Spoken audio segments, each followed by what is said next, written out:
The story begins underground in the drainage of a certain city. Without our protagonist named Komuro Naoki, the man continues his duty as an exterminator even after realizing he's in a different world. This time, he's cleaning up demon creatures called Mazmaskal, which are like big rats in this world. However, in our world, just sees these creatures as normal rats and thinks it would be better to take their tails as proof in the guild. He cuts off all their tails and puts the remaining bodies in his bag. Naoki wonders where he should dispose of them, but his previous option was to burn the bodies, which he can't do because of his fire talent. Naoki looks into the dark forest in front of him and wonders if he remembers hearing stories about adventurers being killed by goblins or slimes in this forest. He's not crazy enough to risk fighting monsters other than Mazmaskal, so he thinks it would be fine to leave the remains in the forest and let the monsters take care of the rest. He throws the rats into the forest and ignores the sound of monster screams that come a few minutes later. He thinks back on his life for a moment, about how he died in his previous world. And when he opens his eyes again, he finds himself in this world. At first, he couldn't understand what was happening around him in this world, but once he realizes it, everything is very similar to the RPG game Naoki used to play. The reason he's exterminating rats here is because he used to do the same job in his previous life, so Naoki is already used to it more than anything else in this world. When he joins the Adventure Guild, it doesn't take long for Naoki to understand that he's not suited for a sword or a magic staff. For adventurers hunting water monsters while heroes fight against the Demon King, the thought of whether there is a god who created the heroes crosses their minds. The Demon King believes that if there is a god who created the heroes, he should have made his choices differently by not giving them powers similar to the heroes. However, he now earns a living by killing insects and bugs, as he has not yet explored the mysteries of this world. He meets a group of enthusiastic people, and together they return to the previous day in the city where Naoki lives. He usually goes to the old elf's place, Kamira, who manages a medicine shop. The shop is filled with various books and medicines, and Kamira is happy when Naoki comes to take care of pests. She is pleased with his work, and Naoki thanks her for the positive review. He mentions that he can also do cleaning in addition to extermination, so he does it to make the place more vibrant. Kamira pays him 50 knots for the job, and Naoki goes off to find something else he can do as an exterminator. As he walks past people, most of them are busy working as combat adventurers with their desired armor and equipment.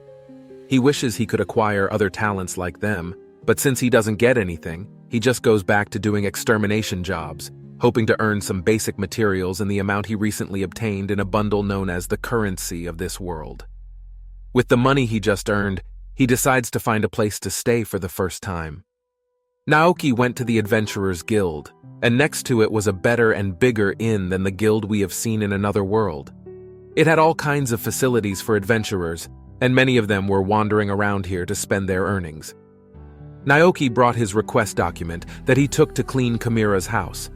The receptionist marked his request as completed, and Irene appreciated the good job he had done. After that, Naoki decided to check if there were any other requests he could do. Unfortunately, most of the requests on the board were either to eliminate monsters or assist in magical experiments. It all seemed more suitable for adventurers. Naoki knew he had to look for something else because it was impossible for him. Before anything else, he considered that he currently only had 50 knots, and if he spent 20 knots on staying here, he would be left with 30. Then he heard some adventurers calling out to Irene, asking her if she was serious about sending them on a mission. Irene stated that no one else had ever done it, and she didn't want to accept the request for a long time. So this problem became more serious every time the adventurers answered. They preferred to take the job of eliminating slimes as it suited their skills. They took the job and left the place temporarily, while Irene was left sighing. Naoki asked her if the request was something that could even be done by a beginner, and when he looked at her, Irene met Naoki and he told her that this client's request was from the governor's office. Whoever wants to get the double-fold Mazmaskal must eradicate it from the sewer. However, the request will only be paid 5 knots per head of Mazmaskal. It is difficult to handle Mazmaskal considering they are fast and agile. Not only that, but they also roam around in the sewer, and apparently the use of any magic is prohibited inside to prevent accidents. Naoki noticed that this Mazmascal actually looked like rays, so in the end, it was just rat extermination. However, Irene mentioned that the negative impact of these rats could be dealt with by influencing the cleanliness of the city. Naoki told her that he wanted to accept this request, and Irene exclaimed, asking if he was really sure about it. He agreed to the request just like that, and to make sure, Irene thanked him for his help.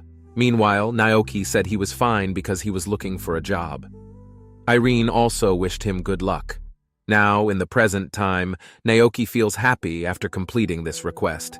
He killed the Mazmascal with the help of his homemade rat poison, and since then, he obtained 5 knots per rat, which means 500 knots to kill 100 rats at once. He thought that if he continued this step, his dream of having his own place would not be far away.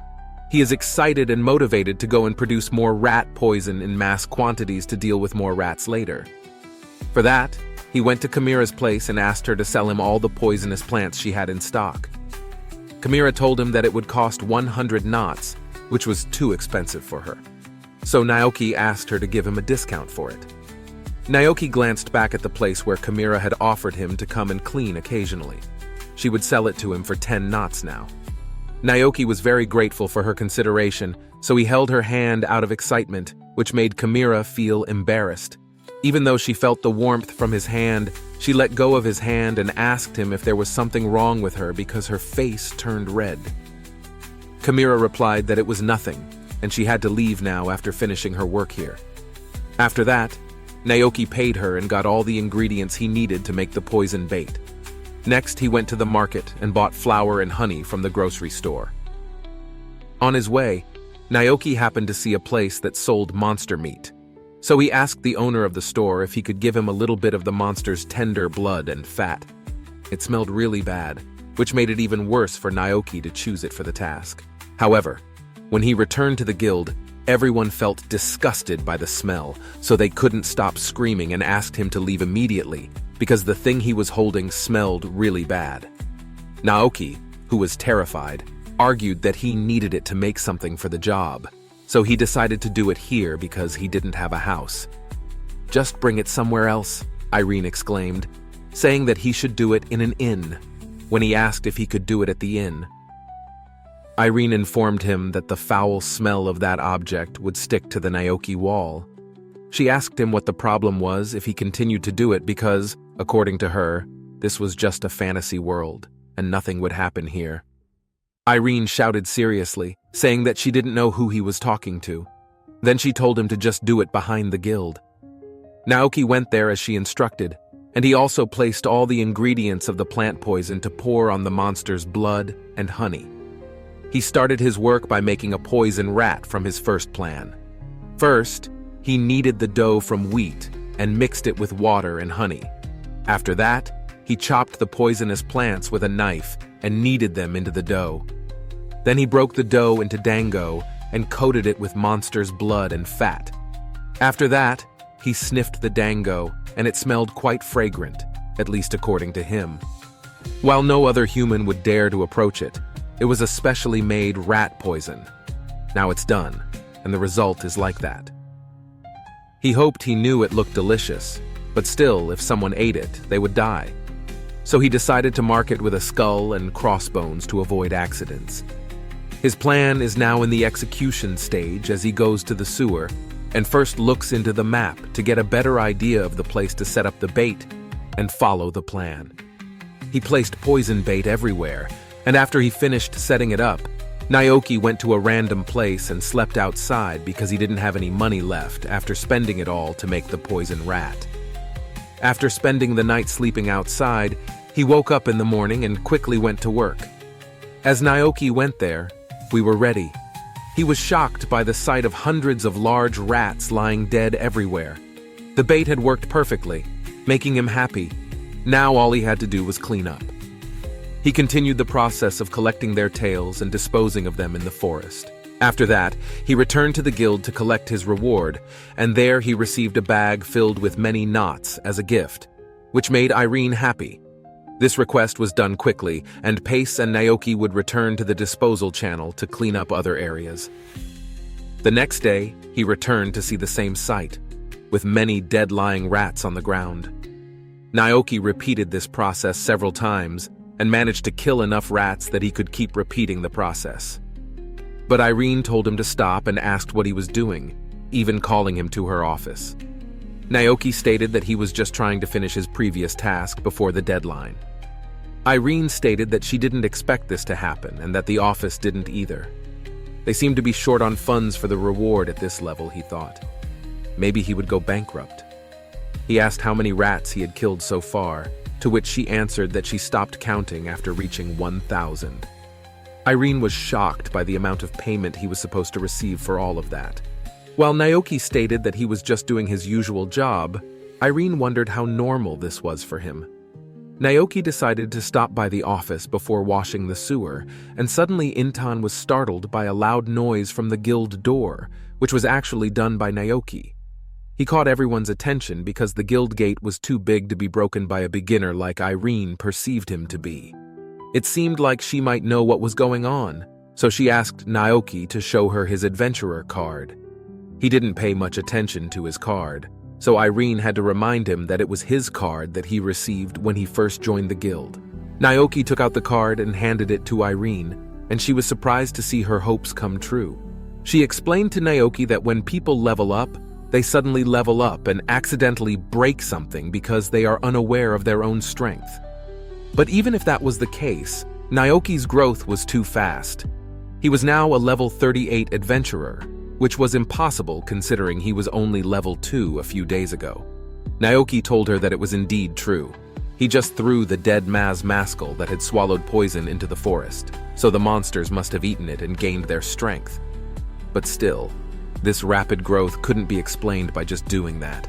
Meanwhile, he was slowly realizing how fascinating this wild woman was. Irene was then told by Irene to keep quiet about her leveling method, because if it came out, it would cause a big riot among the people of Naoki. They asked her if level 38 was considered high, and she answered that it wasn't the main issue, but that the problem was the level itself. It's something that someone has to improve by training their body and mind every day. While Naoki, like a cheat, told her that according to the legend, the hero level that defeated the Demon King was 55, so that means his level has already reached that level. Quite ridiculous. He expressed his surprise knowing that there was also a level, which made it look more like an RPG for him. He didn't understand the meaning of what she said at all, except that she said that his level was quite special. He didn't feel anything strange afterwards, so he stated that he would continue his job now on his own, and heard Irene following him, seeing how strange her personality was. Then he went to Chimera's house to ask her something, but there was a young and beautiful fairy there. She was a little surprised to see someone coming when she was in her youthful form. Now he remembered his life here. He was sent to this world after death, and now he wanted to continue living as he did before, as an exterminator and cleaner. He didn't realize what he would face the next day in a new destructive way. The next day, Naoki was writing in his journal as usual, and he added his new experience in it today to keep a memo of the things that needed to be done. Remember, he wrote that Extermination Maz Maskell had made enough money for it to last a while, so he asked Chimera to do it. Let him rent the second floor of his shop, because it was empty. He understood the leveling system with skills at that time. A girl named Sarah entered his room, and Naoki seemed to have met her that day. But he wondered why she suddenly started undressing in front of him. He felt a little nervous, as Sarah tried to get closer to him. Clearly, some thoughts were swirling in his mind. Naoki tried to make her wait, but she insisted on spending the night with him as she wanted, because after all, Sarah was a slave who offered her life to Naoki because he saved her and earned her kindness and body that became his property. Now Naoki was having fun, struggling to keep himself controlled against this heavenly proportion, and just to complete the command, she told him to use her as he pleased. Naoki exclaimed nervously. He was serious about it and decided to prove it through her actions. He felt that there was still something out there, in this world. He didn't realize it at first and thought it might work because she was a slave. He could see in her eyes that she had no problem doing this. But now we will do it knowing how he is involved in this difficulty since the beginning of today. The day started with Naoki doing a task where he had to face many unexpected spirits and ghosts. Naoki was able to destroy them as well until he tried to spray them with a high-quality healing potion. It worked great, and he managed to complete this request to eliminate the ghosts in the Hin Guild. He thanked him a lot for his help, as these ghosts did some really bad things, including harassing him. But he was also surprised to see that he managed to get this high-quality potion because Naoki is expensive. He answered that the potion and the spray were actually homemade because he had improved his pharmacy skills and combined them to make this high-quality potion. He also took a detection skill that displayed a map showing the positions and threat levels of living creatures in the surrounding area. He achieved all of this through a better understanding of the mechanisms of this world, ultimately gaining effective healing properties against ghosts. And recently, he started to enjoy this world after learning skills like magical math and language through skill points he gained while leveling up. Naoki couldn't hold back his laughter when he realized how clever he was, and when he checked his skills, he noticed that's why he could easily communicate with others. His language skills now, after his hard work, made him feel relieved that he didn't have to worry about dying on the streets anymore. He was happy living above Chimera, and whenever anything happened, he would inform her about it. So the next day, she told him that someone came to visit him. Naoki wondered who could visit him, and when he went downstairs, he saw Irene from the guild, whom he mentioned he didn't remember receiving any requests from the guild. Then she told him that it was just a sudden request, or more like a plea for help because this request couldn't be fulfilled by anyone else but him. He asked her to wait until he came back from the bathroom. When he returned, Irene told him that this sudden request was to exterminate a swarm of giant bees nesting in an abandoned house.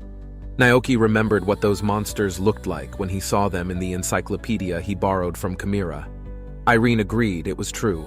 While Chimera is truly proud to receive praise not only for his looks, but also for his knowledge, she is currently a young and cute girl living with an old woman named Chimera from before. However, the previous Chimera used to stay forever young when she was still young, not during working hours.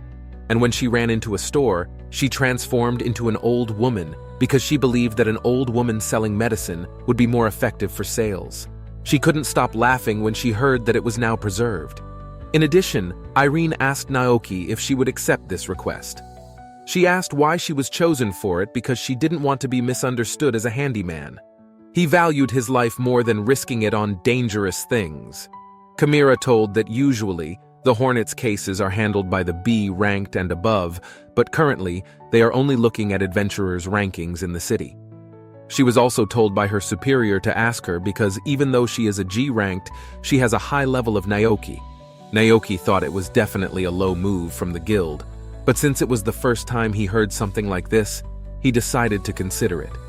He asked Irene if she was aware that Visa Hornets were highly poisonous, and unlike Mazmascal, he couldn't just accept it easily.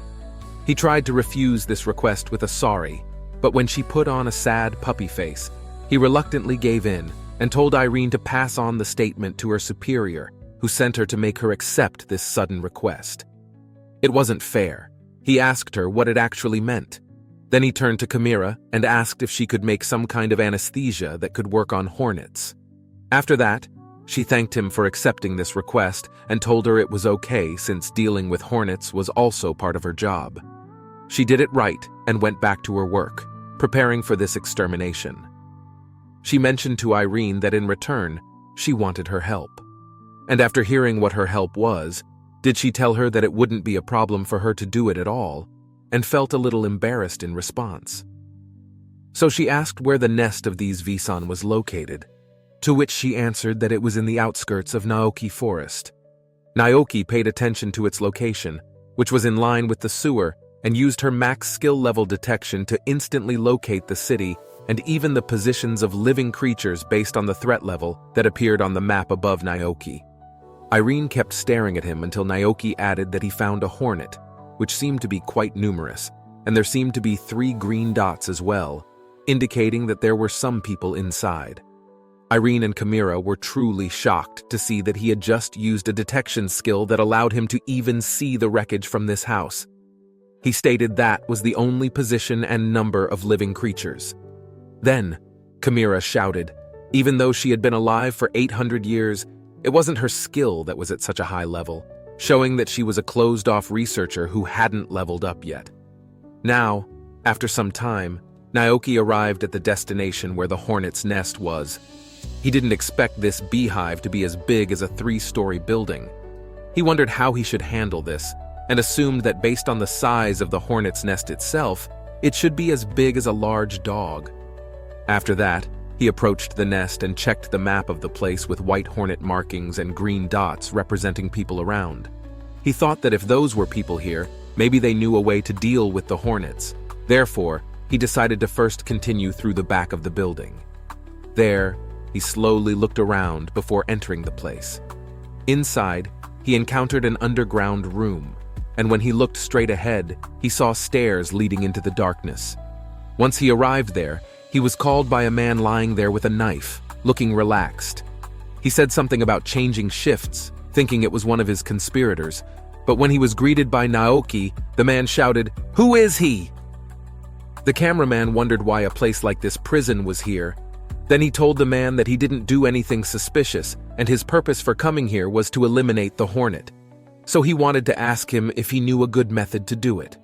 The man exclaimed about everything, making he suspicious, and now he had seen his face. He couldn't let he escape alive from here. As he attacked Naoki with his knife, Naoki tried to get the man to stop with words, but the man had already tried to stab Naoki with his knife. But what surprised him was that his own knife broke, leaving the man shocked to the core. So he ran away from him, stating that he didn't understand why he was paid enough to deal with someone this strong. Naoki tried to warn the man that he was too tough so people could see the reason behind the warning. When he saw Visa Hornet appear right in front of him, the hornets stabbed the man's entire body with their stingers, crushing every part of his body. Naoki noticed that one of the green dots on the detection map disappeared. Naoki knew this must have happened because the hornets were very aggressive and protective of their territory. They were carnivores that preyed on other insects, and sometimes packed them into balls to bring back and feed their offspring. Naoki then used his fire skills to light up the dark room, and that's when he saw an old beast man and a young girl sitting there, inside the prison. He thought about it, and realized he might be able to open the prison door hinges, and he successfully entered the prison where the prisoners sat with their heads down. Naoki assessed the situation, and even though both of them saw the prison door open, they didn't try to leave. The old beast man muttered that it was probably because they had been abandoned, while the young girl sadly said they had no family and had been discarded. Naoki remembered hearing from Irene, the slave trader, that there were indeed others and different races present. The elderly beast man told Naoki that he didn't know who he was, but he wanted her to do it. At least take the young girl, if not him, because the previous owner had exploited her a lot because of her special talent. Since then, she not only came from the Gecko tribe, but the rotten man even cast a petrifying spell on her. When he was done with her, the young girl said she wanted to stay, while Naoki just wanted to do his job here, so he told them that he couldn't leave. They were here and asked them to leave. The young girl screamed out of nowhere, warning Naoki not to touch her, but he still did it. His hand moved away from his can, understanding that he might have his own reasons and felt insecure. Meanwhile, Naoki shouted that the people who locked them up here were also good at first until they showed their true colors. Naoki was also innocent, trapped far away by their false intentions, so he refused to believe in the human thought that all humans would betray them in the end. Naoki could understand her. She must be very hurt, so he decided to do what he could. Thus, he took out his healing potion and sprayed it on her body. The girl screamed at him not to come closer to her because she was scared, so he could also recite his spell, telling her not to worry and that it was not something dangerous. He wanted her to come closer, but because she was a slave, she didn't have much courage to oppose Naoki. He left and sprayed the healing potion on her, and realizing it, even high-quality healing potions had no effect on her. The girl became even sadder. Then, Naoki mentioned that he remembered reading a way to cure it in an encyclopedia, but his friend might know more about it. The old beast man asked her if she really thought it could be cured, to which Naoki said she shouldn't get her hopes up yet. Besides, he told them that they at least had a reason to go now. So he left and made the girl understand what this human had offered her in terms of treatment. Maybe she was different from the others. The girl agreed to follow it, and the only problem now was that Naoki was shackled.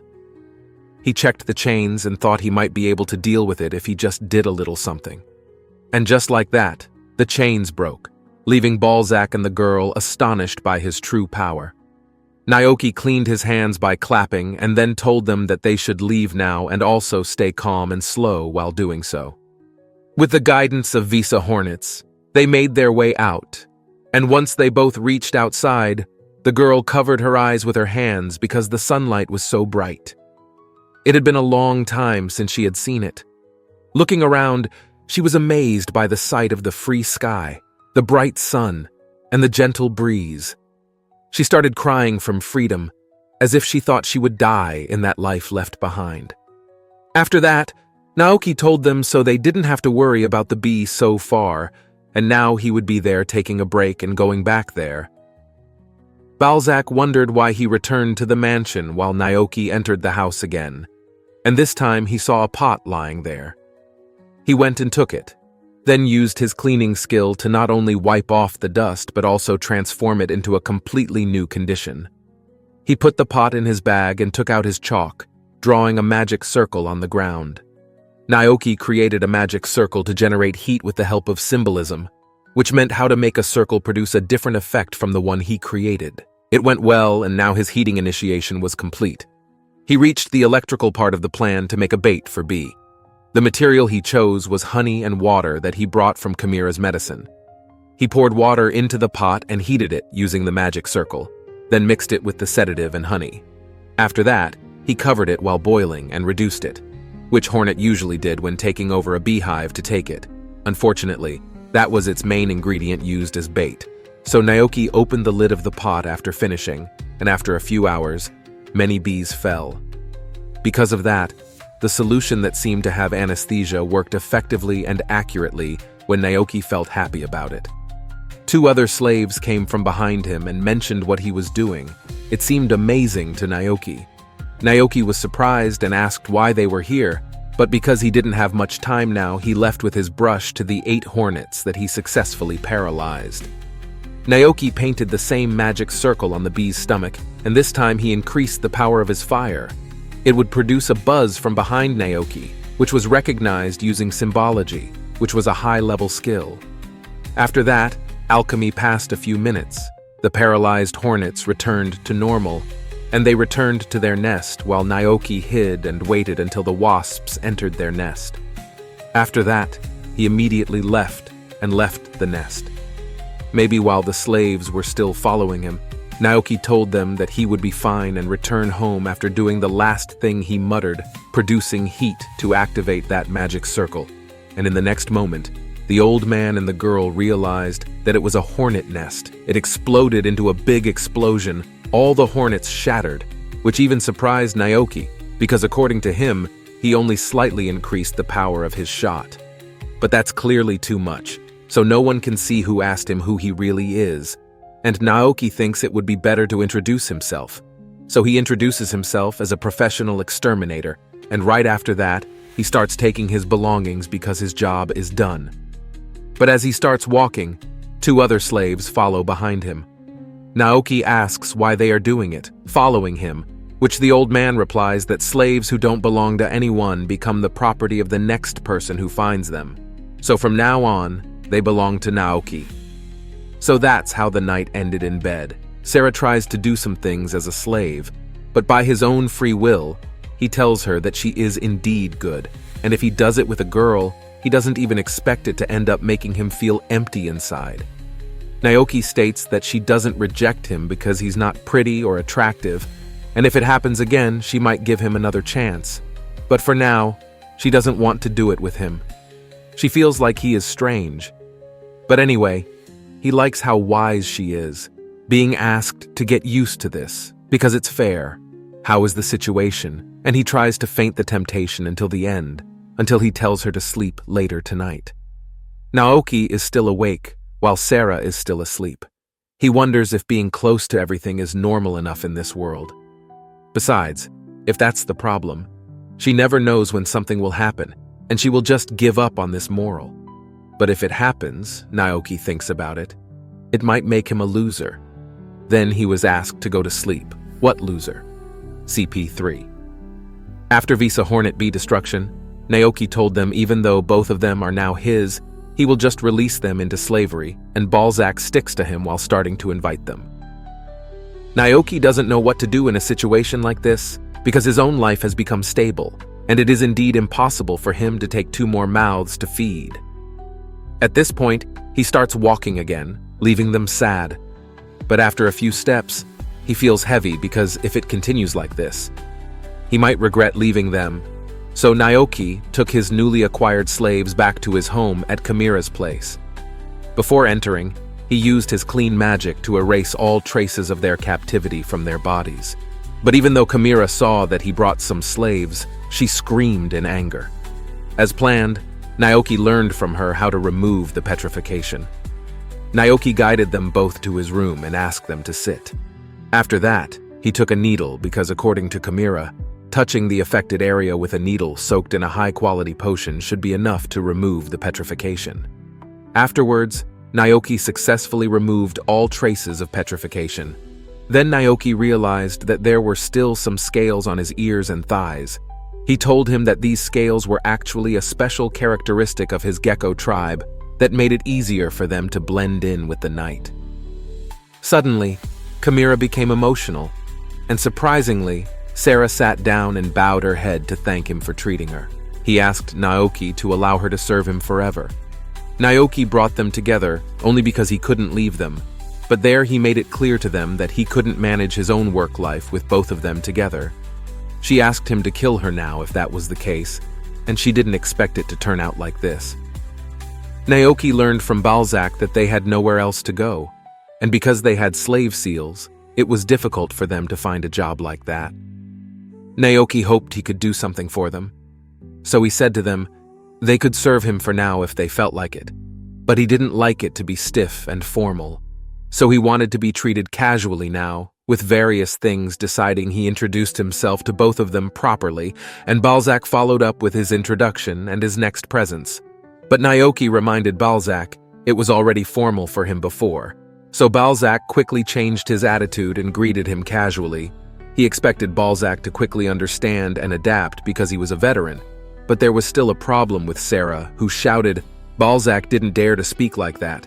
He told him that he had to learn something from him too, so he had to agree.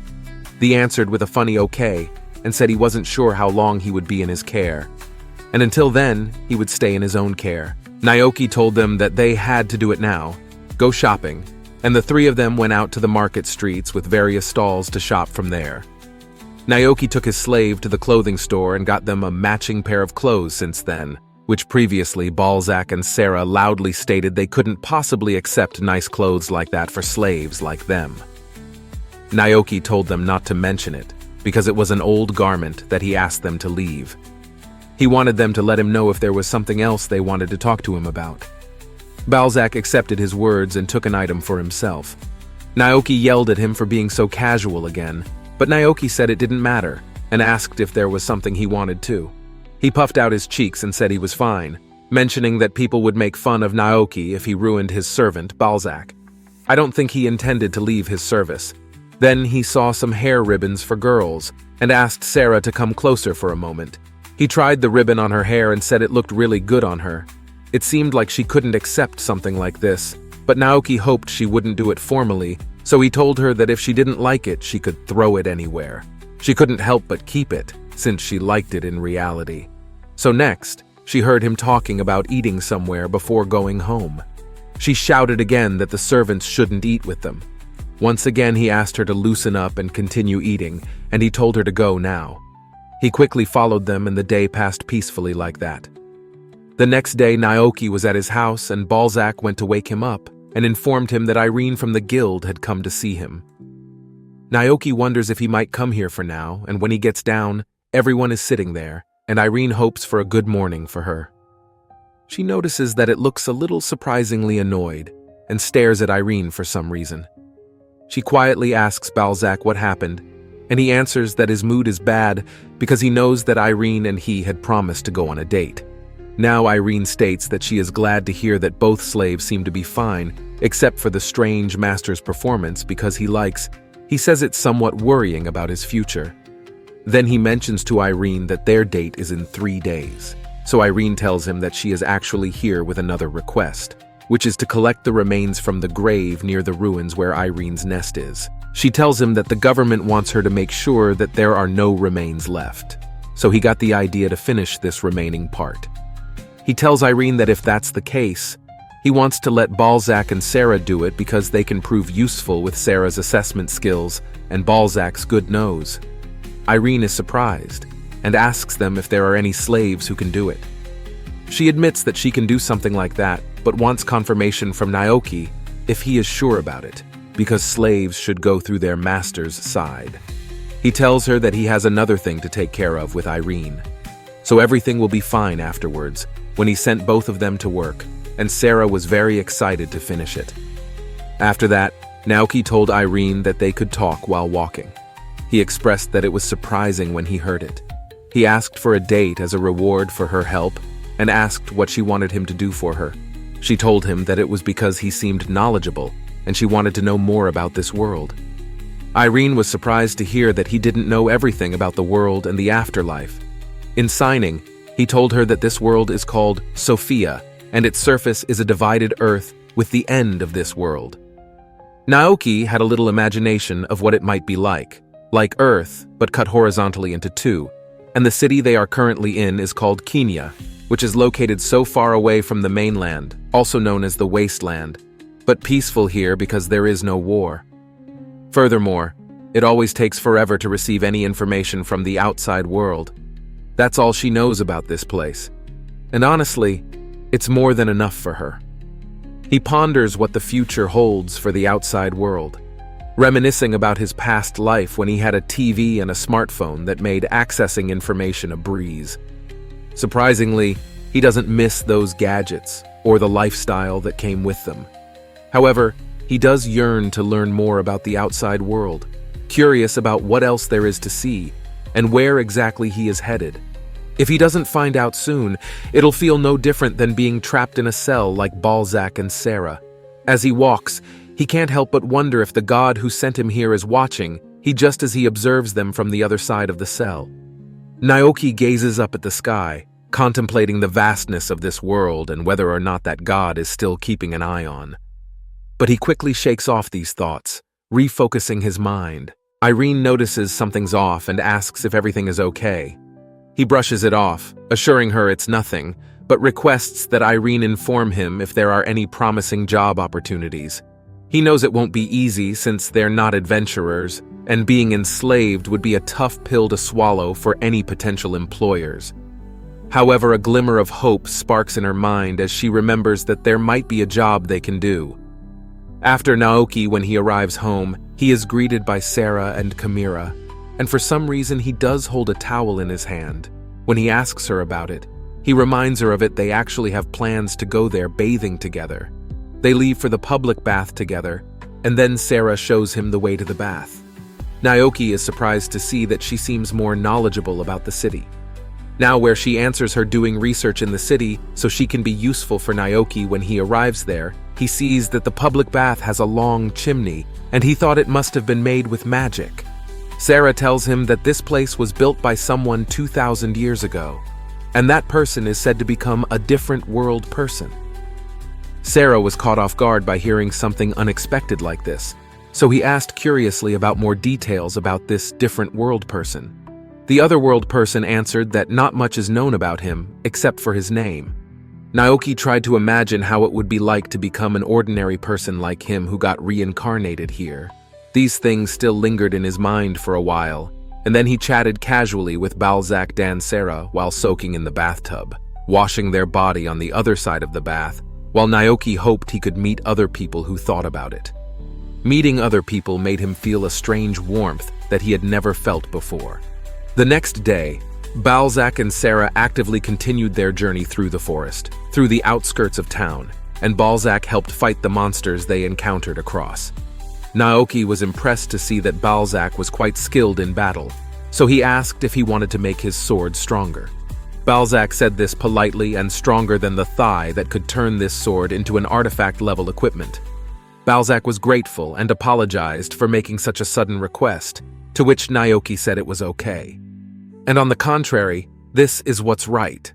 The time for Sarah to make a big decision was actually a while ago, and apart from that, Balzac never expected that a slave like him could get a job as a gravekeeper.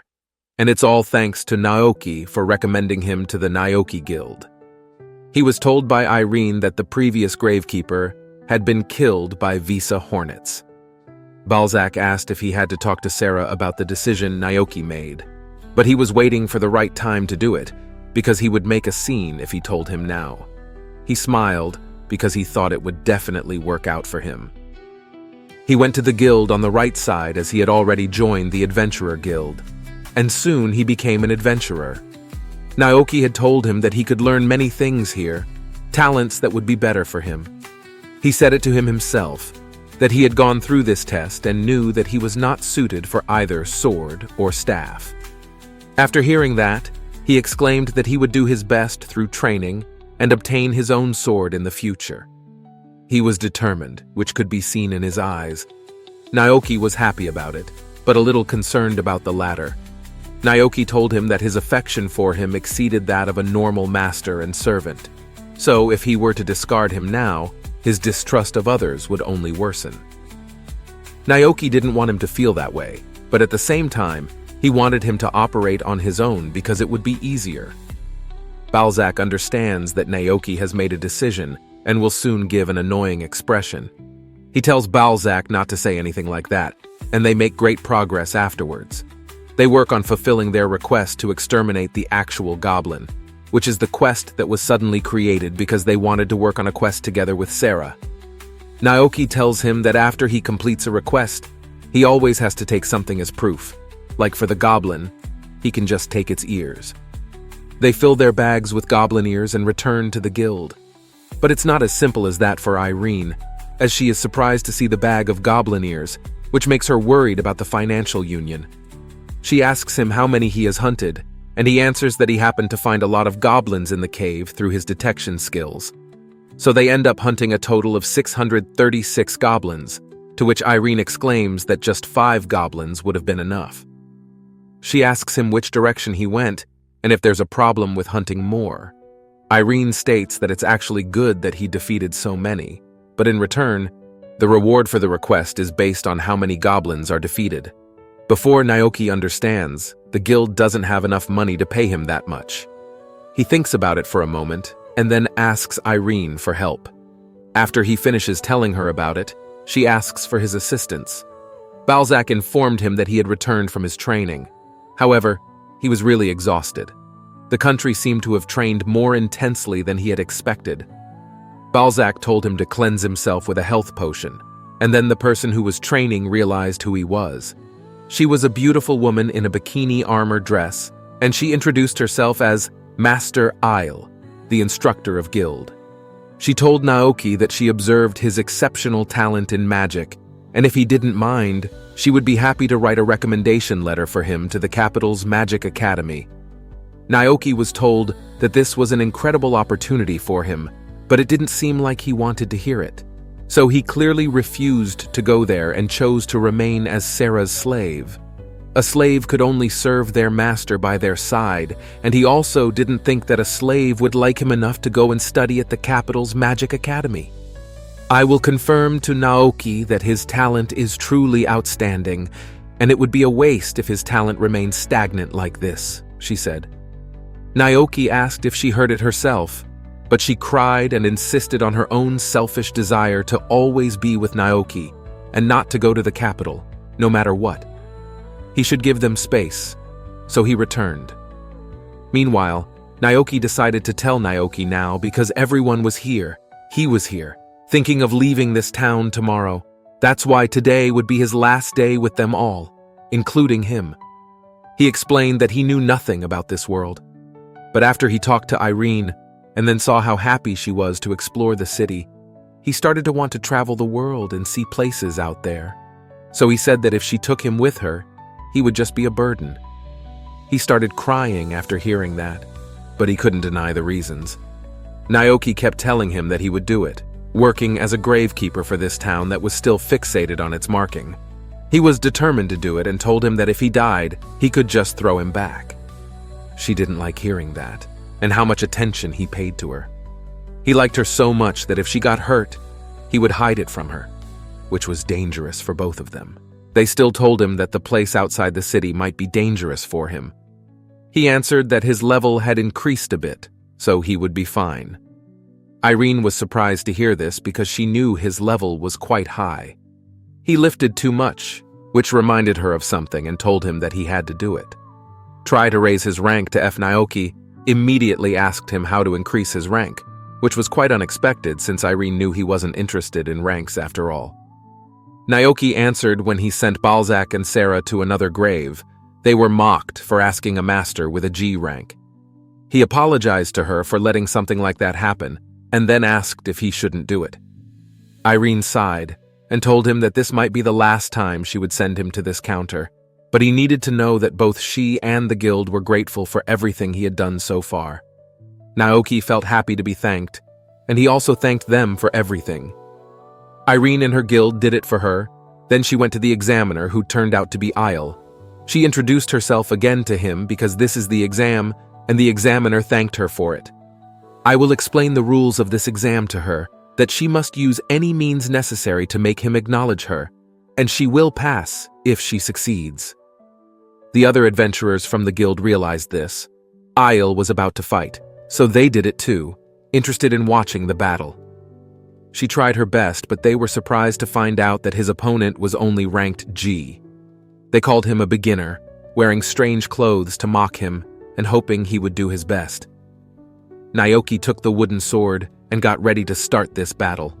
Others were also there to watch the fight, and then cheered for Sarah to do his best, but they also cheered for the instructor to do his best. Aile was entertained by the cheers, so he allowed him to make the first move. Naoki knew he couldn't do his best, because it might end up hurting Isle, but Aile thought otherwise and didn't pay attention to it. So he charged at Naoki to attack, but Naoki blocked it with his wooden sword, claiming that many things were not enough to stop him. Next, he stabbed his chest with his sword, but Naoki didn't feel anything and saw that he wasn't hurt. He realized his powers were working. Isle asked what kind of magic he used, and attacked again for a stronger attack. He suddenly disappeared from Sarah's sight to make the next move, while hoping that Isle instructor would defeat Naoki so that he would stay in this city. But he realized that it was impossible for him to lose, as he used his assessment skills on Naoki while being attacked by the island. Naoki wanted to restrain himself from hitting anyone because he wasn't fit to fight, and it might cause even more damage. But since he had no choice this time, he hit him with the least amount of force possible. However, it was expected to still be much stronger, because Naoki was level 70 now. They didn't expect him to become this strong. He fainted from the powerful blow and fell to the ground. Naoki tried to ask if he was okay, while the shocked audience watched as Naoki only hit him once, and they couldn't see his movements at all. Irene thought that Naoki had become even stronger. After a few minutes, Aile opened his eyes and realized that he had lost Naoki. He asked him if he got a passing grade, to which he agreed. He had indeed moved up in rank successfully, but he made a sad face and left. He wondered if he had done something wrong as she stared at him. In the next moment, S came and hugged him while crying, stating that she didn't want to be separated from him unless Sarah smiled, knowing that he had to leave. That night, he held a party for everyone to celebrate his last night in this city. And at that moment, everyone drank and ate to their heart's content, including Sarah.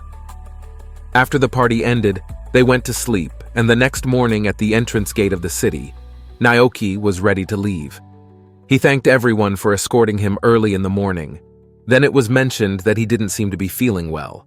Naoki was a bit too drunk from last night, and the same was true for Kamira and Irene themselves. Their farewell was definitely marked by a great deal of vomiting at the party. Irene informed him that the cost for Sarah and Balzac would be paid with the amount that the guild owed her. He thanked Irene for listening to his request. Then Naoki gave Kamira some money in her pocket, the remaining rent money, and a thank you for taking care of him. Lastly, he wanted Sarah and Balzac to be released from their slave seals, so he asked both of them to show him their seals. Kamira asked how to release them, so he told her that she just needed to declare that they were free, and it would be done.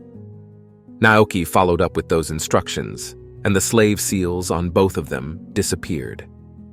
Naoki thanked the two of them for all their hard work, and Sarah stated that he still didn't want to be separated from Naoki. Naoki told him firmly that he had the freedom to choose who to follow now that he was no longer a slave. He informed Sarah that if he did so, he would never speak to him again, as he also had the freedom to do so.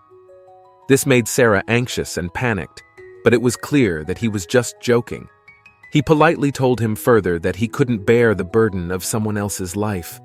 Someone told him about an idiom. He likes things that should be appreciated in every meeting because they will never happen again. It means that someone may never know when they will meet their friends or anyone else for the last time, so they should appreciate that meeting while it lasts. He believes and likes things like this. That's why he asked SI to respect his wishes. Kamira asked him if he remembers how angry he was when he brought those two slaves and mentioned that his expression might have a good meaning related to it. But from her perspective, what he is doing now might be the same as other slave traders who abandon slaves when things get bad. And if he wants to be alone, he should have freed them earlier. Another thing that bothered Naoki a little was when he realized that he should have done it. He shouted at Kamira because sometimes she can be too sharp like this. Irene told him that it usually takes 7 years to graduate from the Magic Academy, but if he skips grades, he might be able to finish it in 2 years. Naoki told Irene not to say things like that, so she loudly announced that he would become stronger no matter what, and at that moment, he would join her. Naoki thought he couldn't hold back now, so he sighed and then moved to do what he intended to do and handed them a bag. He told them that it was a communication bag with an embroidered magic circle inside, with which they could contact each other no matter the actual distance he traveled to make this emergency moment. Then it became emotional, and he said he would contact her every 5 minutes, but she immediately refused. It would be very annoying if Naoki told her she was misusing it, so she took it back now that everything was done for the farewell. So she took a step further and said goodbye to everyone. It wasn't easy for others to say goodbye to her, but it was something they couldn't hold back. They sent her off with smiles and joy as Naoki started walking. She didn't stop until she received a call from her communication bag, which was clearly an act of Naoki. Finally, Naoki walked and crossed some distance until she got further away, where she never looked back. She started and kept walking straight. In her journey, there would be times when she would be approached by a passing merchant to help her travel, but she refused because she preferred to walk. She preferred her solo journey, the speed, and something like that was quite nice, according to her. But while on the way, Naoki realized through his detection skills that he was being followed by something unseen behind him. So he decided to create a small magic circle with symbolism and set up an ivy trap to capture them immediately. He heard a sound coming from behind him, meaning the trap was successful, and when he went to check, he didn't expect the instructor to be the one following him. He got trapped in the vines and asked what they were doing here by following him. The instructor replied that they had resigned from their position in the guild, and now they were just an adventurer. Naoki asked what they wanted from him, and they replied clearly that they wanted a rematch against the man who defeated them in one blow. They claimed to be a famous warrior, but before they could finish their sentence, the creeping plants tightened around their body, making them beg Naoki to release them. Naoki told them that he wasn't interested in any duels, and the magic would disappear on its own after a while, so they should be patient. He asked them if they really became so cold-hearted as a demon, to which they answered that they had no interest in power or anything like that. It was just their level that increased rapidly due to the nature of their work. They didn't know what their job was, and they answered that they were just friendly to those who exterminate environmental pests. He couldn't believe that the pest exterminator could be this powerful and misunderstood. Instead of talking about destroying monsters, he himself said that he had to go back unless the island didn't want him to be a useless instructor anymore. When he could pursue something he was curious about, he now knew that it belonged to Sarah. His current goal was the neighboring city of Oslo, and he offered to show him the way there as an uninvited companion. He asked him again why he was following someone like him, and even went so far as to resign from the guild. It would argue that he was really famous around these parts, and that's why he couldn't accept his defeat.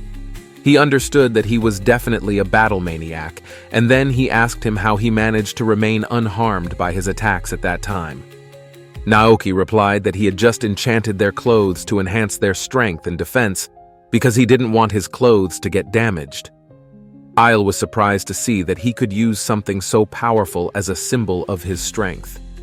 It seemed like Ale wanted to leave even after knowing that, and when he asked him, he got really desperate to stay with him. He told him that he could fight monsters in their own way to help him, and then he reminded him how he would help if he was weaker than him. After that, he admitted to being skilled at dissecting monsters and using their meat to cook something for him. But Naoki said he could do that just by buying it once, leading to disappointment on the island city clearly seen on his face.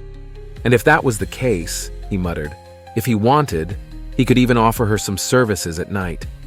He thought it might be exercise because he was confident in his body to please her in various ways.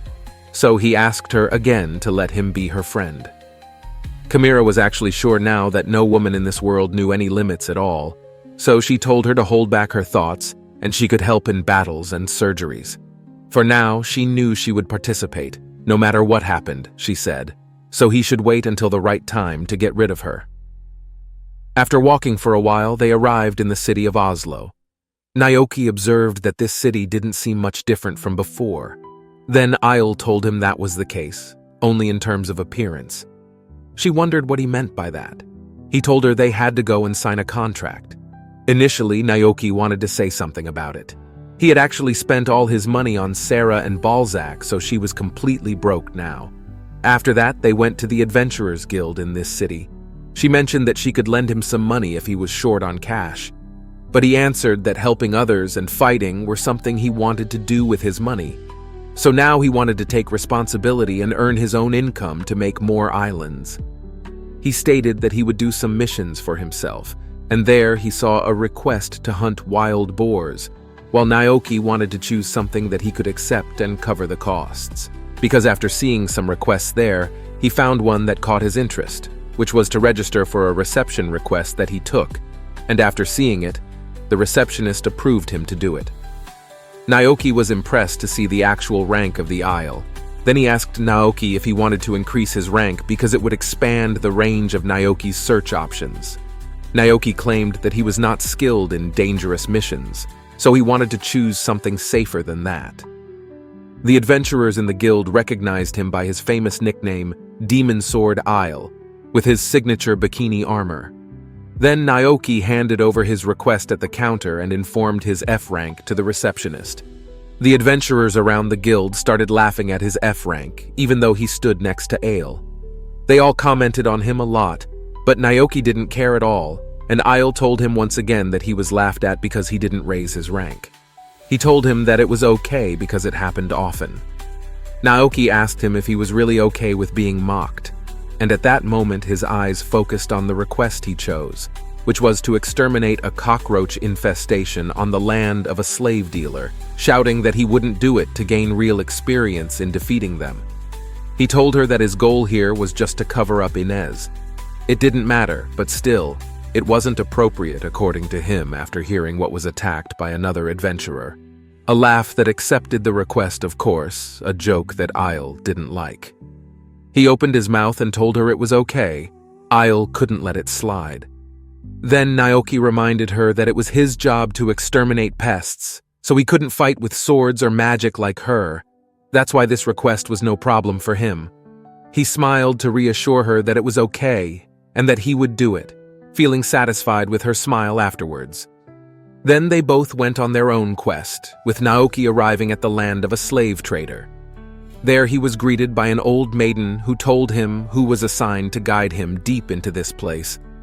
He happily followed her to start a new quest with new experiences. Naoki remembered that he was indeed chosen by God to reincarnate in this world, and here he chose to do the same job of cleaning and exterminating pests. He came to learn about other people in the world like him. Maybe there were others out there.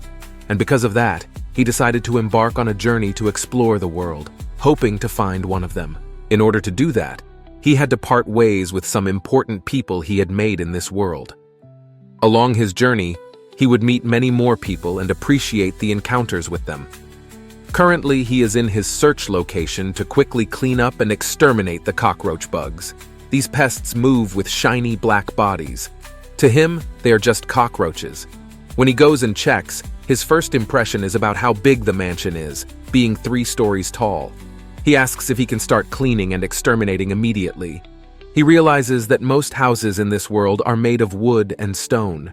He thinks about how these wooden houses can rot and the stone will crumble, leading the bug croach to find their way in and start spreading inside the walls. He uses his detection skills to inspect the entire house, and what surprises him is that the whole house is filled with hidden cockroaches, both around and inside the walls. He enters the house and informs everyone he sees around here that they are all slaves, including himself. So he asks them to refrain from unnecessary contact. Someone says he is like the head of the house. Everyone asks him what to do, and he will finish the job for everyone. After that, he goes to meet his busy master. And after calling him several times, he answered what it was, but when to tell him about the arrival of the janitor, he just told him that he was busy, so he let him tell his master, while his master wondered why the servant did not sell Komuro today. Noticing that Tell's expression did not shift even after the sudden order, it showed how dignified he was. Now he wants to start his search, and after checking for some time, he goes back to the guild. He meets Ale in the guild's dining room, and they talk about their quest with the early return of Naoki to make a plan on how to complete this quest. He realizes that his bag is already full, so his mind can only think that it might contain some spoils of war. He eagerly takes the bag without asking, and when he opens it, he finds some strange things inside, from sticky traps for pests to other adventurers' belongings. He screams after seeing the weird and dirty things, and Isle quickly blames Naoki for not leaving things like this on the dining table. She exclaims that someone must have opened it without permission. The next morning, the sun rises and Naoki immediately sets off to do his job. He learned from yesterday's investigation that the mansion was filled with 2 things, bugs and masmaskal, so he brings rat poison and sticky traps to deal with them. Dealing with both of them became more troublesome. The insects, the cockroaches. So he used his detective skills to inspect the location where the cockroaches were scattered throughout the mansion. He thought he would need something on a large scale, so he asked to be told some things he needed to get rid of all those cockroaches. First, he needed to chase them down to the ground floor. Agreed, he could choose any method from the 3rd floor to the ground floor. But Naoki stated that he needed to clean up the route from where they originated, meaning the basement. She told him there was no basement like that here, but when he told him that, it went against what his master wanted. He agreed to show him the door to the basement. The basement was lined with prison bars and slaves around it. He warned him to watch where he stepped because there was a possibility he would be attacked if he got too close to the slaves. Naoki thought he was right about that. He had to be careful because they couldn't do anything to those slaves, as they were indeed valuable goods for slave traders. That's why Tell should try to ignore the question about the basement, because if someone asks him to go in there, they will definitely be suspicious in the eyes of the slave. He thinks he needs to be careful now that they're all heading towards the lowest room where the smell of rot, sweat, and dirt is present. The air is definitely a place where cockroaches gather. He sees that there is only one completely closed prison. He asks if he can use the room for it, which he doesn't mind, but he warns him directly that the slave inside is from the wolf tribe with terrible anger. Naoki thought he would be fine, so he entered the prison and entered the darkness that made the wolfman slave angry at anyone who entered. Tell stated that if he needed the room for a while, then he needed to do something about it. The Wolfman slave just attacked Naoki as he warned him before, but to his surprise, Naoki just pushed him away and used a little fire magic to calm him down. Naoki told him that he would give the Wolfman the healing potion later, but for now, he wouldn't do it. He left the room and asked if he had done what he asked of him earlier, to which he agreed that everything was done like that. He asked that every door and window be closed for some time, and those who were cooking at that time should leave while turning off all the stoves. He asked her if this could be done, which would greatly aid the destruction process, but she only asked what the next steps were. Could she get rid of the slave from here? But that couldn't be done, so Naoki had to do his job. He looked at her as if he wanted her to leave, so he immediately reminded her that this room would soon become very noisy, so she had to leave and told her that she was fine and it was part of her duty. Actually, Naoki had doubts, thinking that she might be a spy sent by one of their rivals, considering that she was too sharp and strong for an exterminator. He couldn't say anything strange or drive her away because of the contract, but at least he wanted to make sure to observe her every move. After that, Naoki made a small induction heater through symbolism and took out a small box and placed it on the circle. He asked her what would happen now, but Naoki was too focused on his work that he had just activated the magic circle. Then he made a circle around the house, not leaving any unchecked places. And once they activated the small boxes that contained the magic circle, smoke came out with a little explosion sound, telling them that something frightening had happened. After hearing the explosion coming from above the floor, she asked what he had just done. He replied that he had just created some smoke made from the same ingredients as rat poison and trap glue. After that, he placed one of the boxes containing the medicine and a magic circle in each room. And now, he has just activated all of them, except for the one in this room. In short, it is an insecticide that he made himself. And the reason for its existence is because it can reach anything since it is a gas, and it is effective even for small pests like cockroaches. He asked him if he could really defeat the monster just with smoke. Then he was asked to quickly put a cloth in his mouth. He quickly told him that he could do it. But because he needed to provide evidence of its destruction and show it to the guild to make them understand what he was trying to do here, he asked what he would do if the whole house burned down, except for one room. His answer would be to run as fast as he could and take refuge in that one room. And at that moment, he got the main concept from Sarah. His plan was to force all the cockroaches to gather in this room. They are currently coming quickly to this room, and soon it is filled with thousands of cockroaches everywhere. Naoki quickly uses his detection skills and sees that now all the insect cockroaches have gathered in the basement room, so he uses his last ignition and it kills them all in one go. He was told that this smoke is not toxic in small amounts, but if consumed too much, it can be dangerous. He asked if he was okay, but he was surprised to hear that he had already fainted while standing there. At the same time, he thought that he should take him out of here and so on. The next day, Naoki left early with the carriage. In the morning, he thanked the carriage driver for picking him and his friends up, as the driver thought they were all fine. Naoki was going to the next town while Isle kept laughing at him, saying he must not be just a normal person, because his laughter was like a story that happened with him. And from a third person's perspective, it seemed like an adventurer going on a cleaning job and coming back with a maid. Naoki replied that he couldn't help because the dealer didn't have enough cash to pay for his services. He was shocked to see how many cockroaches were in his house, so according to 2 knots per cockroach, the final payment turned out to be 20,000 knots. The slave trader fell silent, so he politely asked Naoki if she was interested in being a slave. Naoki replied that he wasn't like that, and told her to step forward and ask Naoki to buy her. Naoki was a little surprised when she was told to offer himself like that, and that's how she ended up in her current situation. He heard the news that he had spent most of her life working as a servant in the mansion, so her experience was said to be at a decent level, which might prove beneficial for him. She thanked him for buying her, even though her body couldn't provide some physical services anymore. She told him that he used to be a teacher and didn't want that issue to tarnish the reputation, so the man basically forced her into it. Naoki then introduced himself as his companion, but Naoki denied that he was his friend and broke down. While crying, she asked him if he wasn't good enough for her and asked him to keep his distance. But he did the opposite by offering her some nice items. In the evening, Naoki managed to maintain control of his possessions, almost because even the smell of the island was good enough to make him excited. Now tell him to bow his head and say he will do it under his care from now on. He asked her to be more honest with him, but she refused to be honest with her master. Their journey continued, and Isle asked Naoki what his plans were from now on, and also their stay in Oslo was very short. He replied that going there was only to secure the cost of living, and now he wants her to continue exploring the world. The story tells him if that's the problem, he has to take a boat to the next city. He was very happy to hear about the boat and eagerly gave his approval, and couldn't wait for it. Naoki praised his good work here, and he felt honored to be useful to him.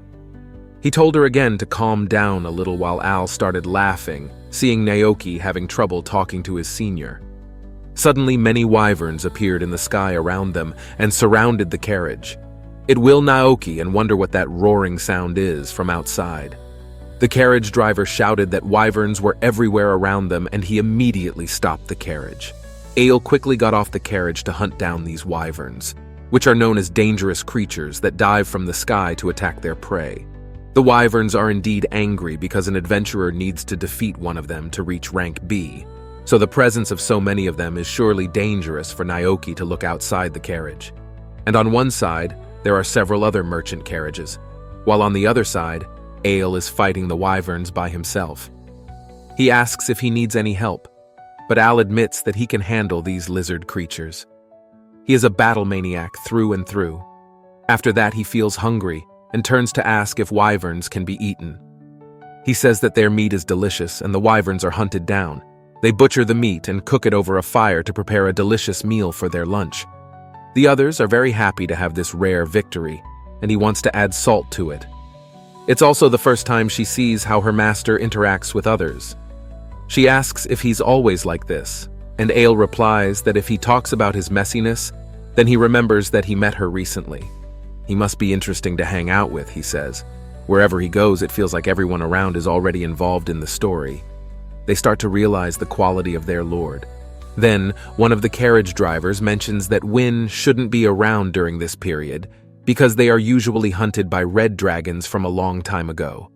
Tamira wonders if this red dragon could be one of those super dangerous and big dragons. Then one of the transporters asks if they are true adventurers. Can they go and check the red dragon cave nearby because recently it has caused many casualties around the village.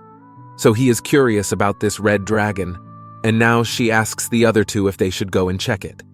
After a sudden decision is made, they tell her they are surprised, but she doesn't think too much about it, and decides to do it, even though there are screams. After 2 hours, they arrived at the port city called Marina Port, which served as the gateway to this continent. It was bigger and livelier than most cities Naoki had seen so far. There were many ships docked at the port, and since they arrived at night, they had all the time to check out the guild and stay at inn and the next morning. A delicious breakfast was already prepared on the table, indicating when he arrived at the dining table. Naoki started digging into the food and told Naoki to try this delicious meal. Naoki thought he hadn't tasted it yet, so he sat down and asked him to sit as well, instead of standing. He didn't feel like a servant eating at the same table as his master. Once again, Naoki assured him that he could do it because the food would get cold. Now he started eating breakfast, and after tasting it, he said it was a very warm and delightful response. The food she prepared was truly delicious. Both Naoki and Isle tried other dishes, and Isle also took some from his plate. Meanwhile, Tell started feeling something strange in her chest from this scene that they later passed through the shopping district to go to an area that was actually the location of his new request. She will read that his request is to clean the shipyard and destroy the manifestation. Then he asked her if she was sure she would do this request immediately, when she had just received a good amount of money from her previous search. He stated that the cost was not too expensive for the three of them to ride a boat. Naoki mentioned that he was actually thinking of getting a boat for themselves, which came as a surprise to be told, and she since riding one for once and owning their own boat was a separate thing. But after listening to his reasons that if he had his own boat, he would be able to continue whenever and wherever he wanted, it made sense to him. It was also necessary to travel the whole world. And Naoki added that it might be a good idea, but even a small boat was not cheap to get. But Naoki could do it himself because he got a speed of 20,000 knots in one day. The island couldn't help but burst into laughter, while agreeing to tell it that their current goal now is to arrange Naoki and say that we will go to the shipyard while Ale continues to sell bags containing wyvern scales and some meat that can be sold at a high price. Speaking of wyverns, now he remembers that day when he heard about the red dragon and actually went to the cave, which was so big for them to doubt it was the dragon's lair. After that, he faced the dragon with a giant red body that made the air tremble. I will strengthen myself before fighting the extraordinary dragon aura, and he also warned him to stay alert, reminding him that he might know the solution. So he used his skill points to learn the dragon language. Now he understood that the dragon was angry at the intruder who broke into its lair after Naoki. The red dragon communicated with Naoki, informing him about the wyvern. The dragon immediately set off to confront the wyverns and eat them, as Naoki heard they were already dead. Naoki was a little surprised that the dragon was just an introvert who only went out to eat. After the red dragon finished, it gave Naoki one of its scales as a token of appreciation. But after seeing it return to slumber, Naoki had the idea and understood that he had to be careful with many types of monsters that could help him in the future. Now he was on his way to the shipyard for his quest, and along the way, he made sure to take care of his parents, telling them to walk and go down the stairs. They continued walking on a path next to the beach, as Naoki seemed to enjoy the nice weather and the sky out there. But he felt that strange feeling again and started wondering about it. Soon they reached the shipyard and informed the people at the gate that he was here to clean and destroy the Alliance. They welcomed him inside, and the shipyard owner, Boruk, greeted them warmly, mentioning that they were finally here. He offered to show them around, but Naoki felt that Boruk was quite rushed with the cleaning. Boruk mentioned it. They are currently in the midst of building a ship, and the size of the ship is astonishing to Naoki, who planned to get a small boat. The worker said that Boruk has worked very hard in his lifetime to build this shipyard, so everything here is basically the result of his continuous efforts to build quality ships. Boruk shouted at the man to get back to work instead of opening his mouth. He told them that he would inform them about the request in his office once they entered the office. Naoki understood why Boruk was in such a hurry, because his entire office looked more like a rundown storage warehouse that had been functioning for years without ever being cleaned. Boruk was busy as he went to the office and asked them to give him a moment to tell them about it. This job might be boring. His hand accidentally touched the cup and it started to fall, but luckily Naoki caught it and saved it from breaking. Naoki tried to say thank you for helping to fix the mess, but suddenly Boruk yelled at them to be careful in here because everything present in this room is important. Naoki apologized to Boruk and said he would be more careful. Then Boruk realized that he had been too harsh earlier, so he immediately apologized for raising his voice. He said that sometimes they easily get offended when working, and that's why this room is so messy, because they only have men working around here and they are so passionate about boats that they don't really care about things like tidiness. That's why he had to request help from the guild, but before Naoki arrived, no one wanted him to clean up all this mess. Boruk asked if it was okay to ask Naoki to get started with the cleaning right away, to which Naoki replied that it would be fine, but cleaning the entire office would take a few days. They happily agreed on a time, and Naoki then took on the task of destruction, while saying that they would have to work with dedication because anything less wouldn't work here. And after work hours, Naoki was tired for the first time doing something like this, telling them that the first day of work was over.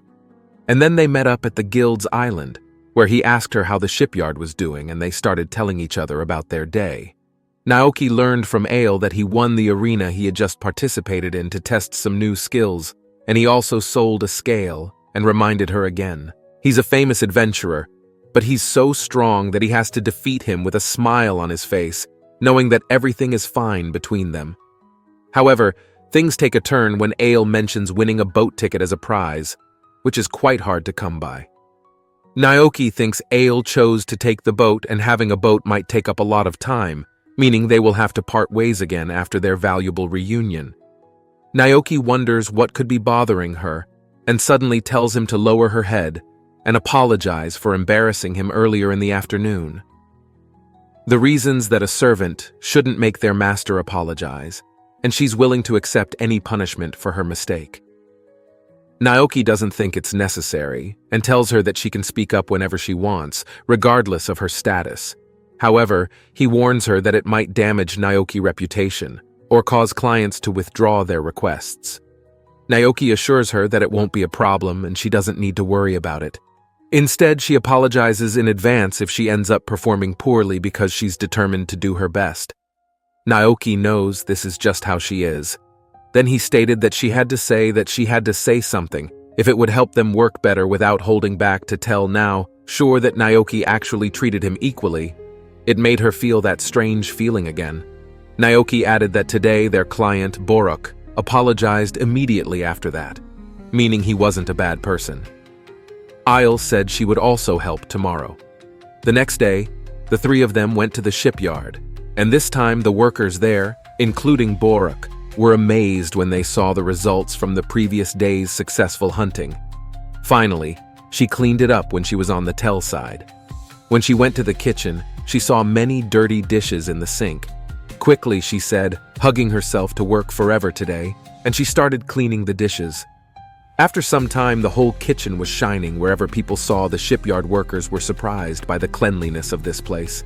Then Boruk came and punched them for being lazy during working hours. But when he saw what the lazy people were doing, his jaw dropped in astonishment. Then Isle came and greeted Tell, saying while checking on her, she helped clean the bags with dirty items and carried everything with just one hand. Chief Boruk was both surprised and happy about it, as he would also gain work efficiency by seeing delicious food being prepared by everyone, which made him hesitate for a second, if it was for him. He nodded in agreement, and at the same time, Komuro Naoki also came to join the dinner with everyone else.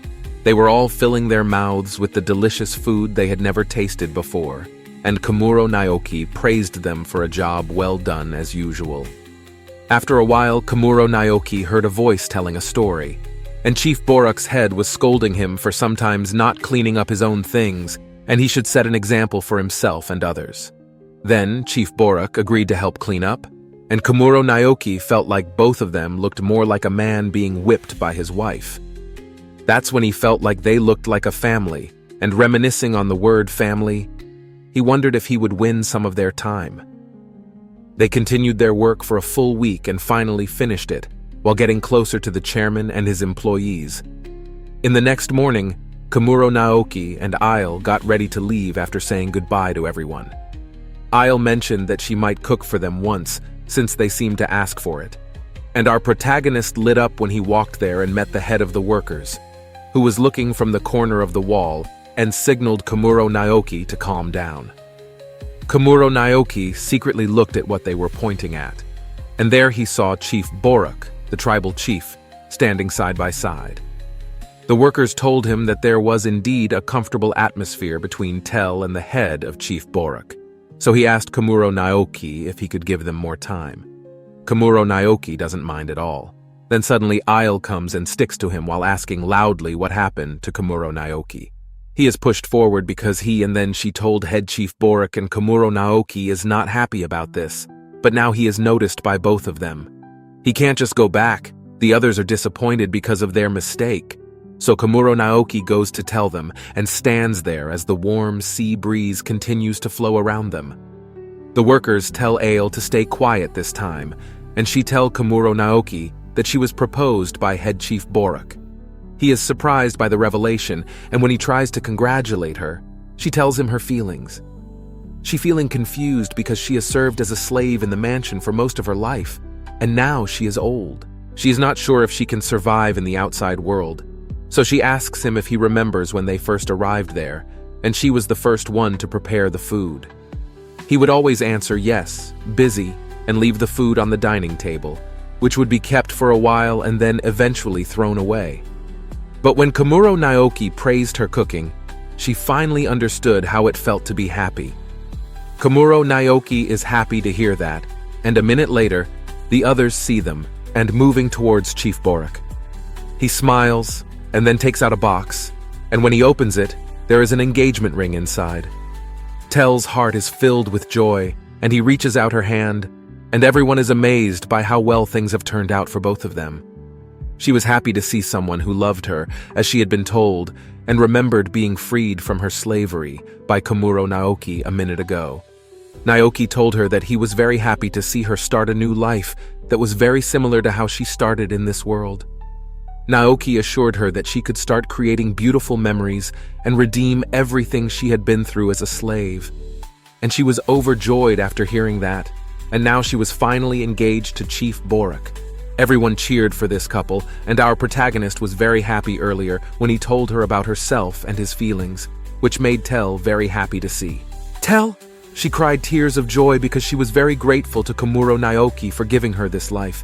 She was very thankful to him for everything, and thus he bid her farewell and went on her way. Ale asked Naoki if he was sure about leaving so soon, to which he answered that he had already said goodbye, so it was the right time to leave. Then Komuro Naoki asked her if she was sure about giving her the ticket to leave, and he said it was just a backup kept for their journey, in case our protagonist didn't get a boat, but he gave it to her as a possible good wedding gift for her. And now she asked our protagonist if he was worried about Tell. Komuro Naoki muttered that he wasn't worried at all, since he knew that she would be fine with Chief Borak and happy for the rest of her life. She felt relieved after hearing him say that, and she was slightly surprised that the chef was very interested in falling in love. She wondered if it would happen only to her and Komuro Naoki.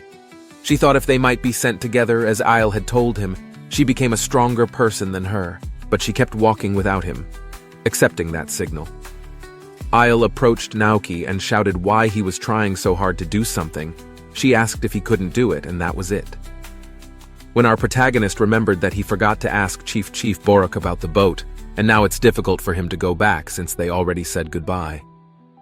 In the early morning at the inn, in the day after seeing Tell off, Komuro Naoki and staying in the same place, and Isle saw him with a bag in his hand. He thought of using it to call Sarah and Balzac, since earlier while talking to them.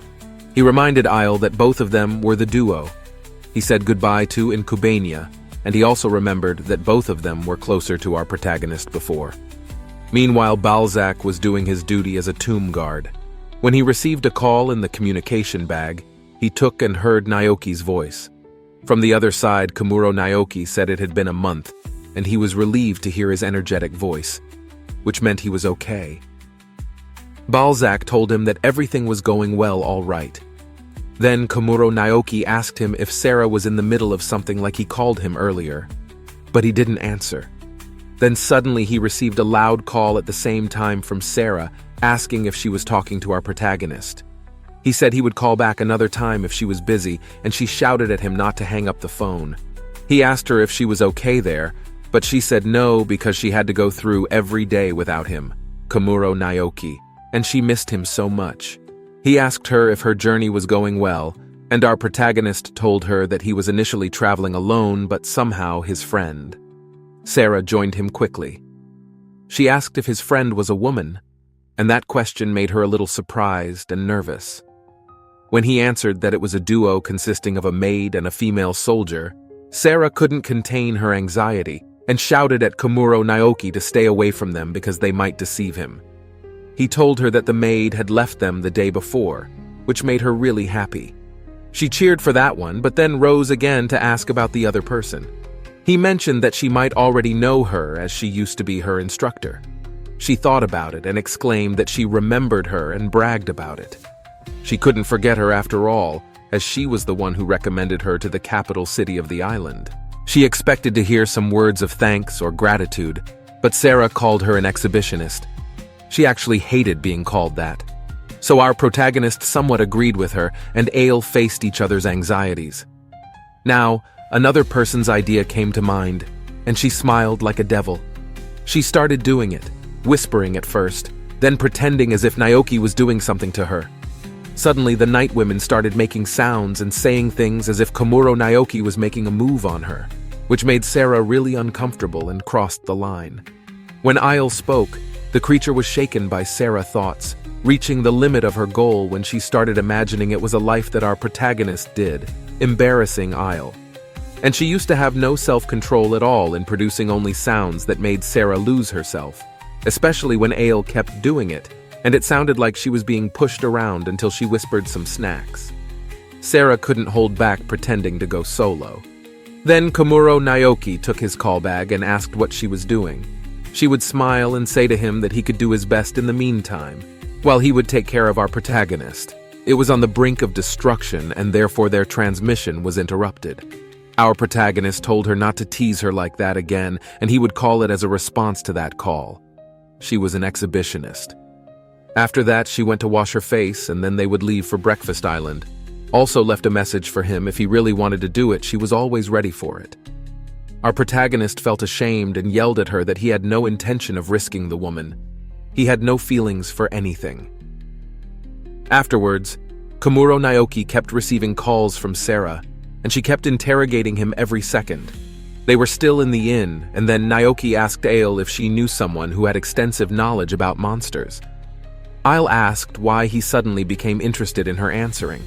He just wanted to know if there was someone who was familiar with monsters and doing research on them, stating that there were indeed some people called monster scholars.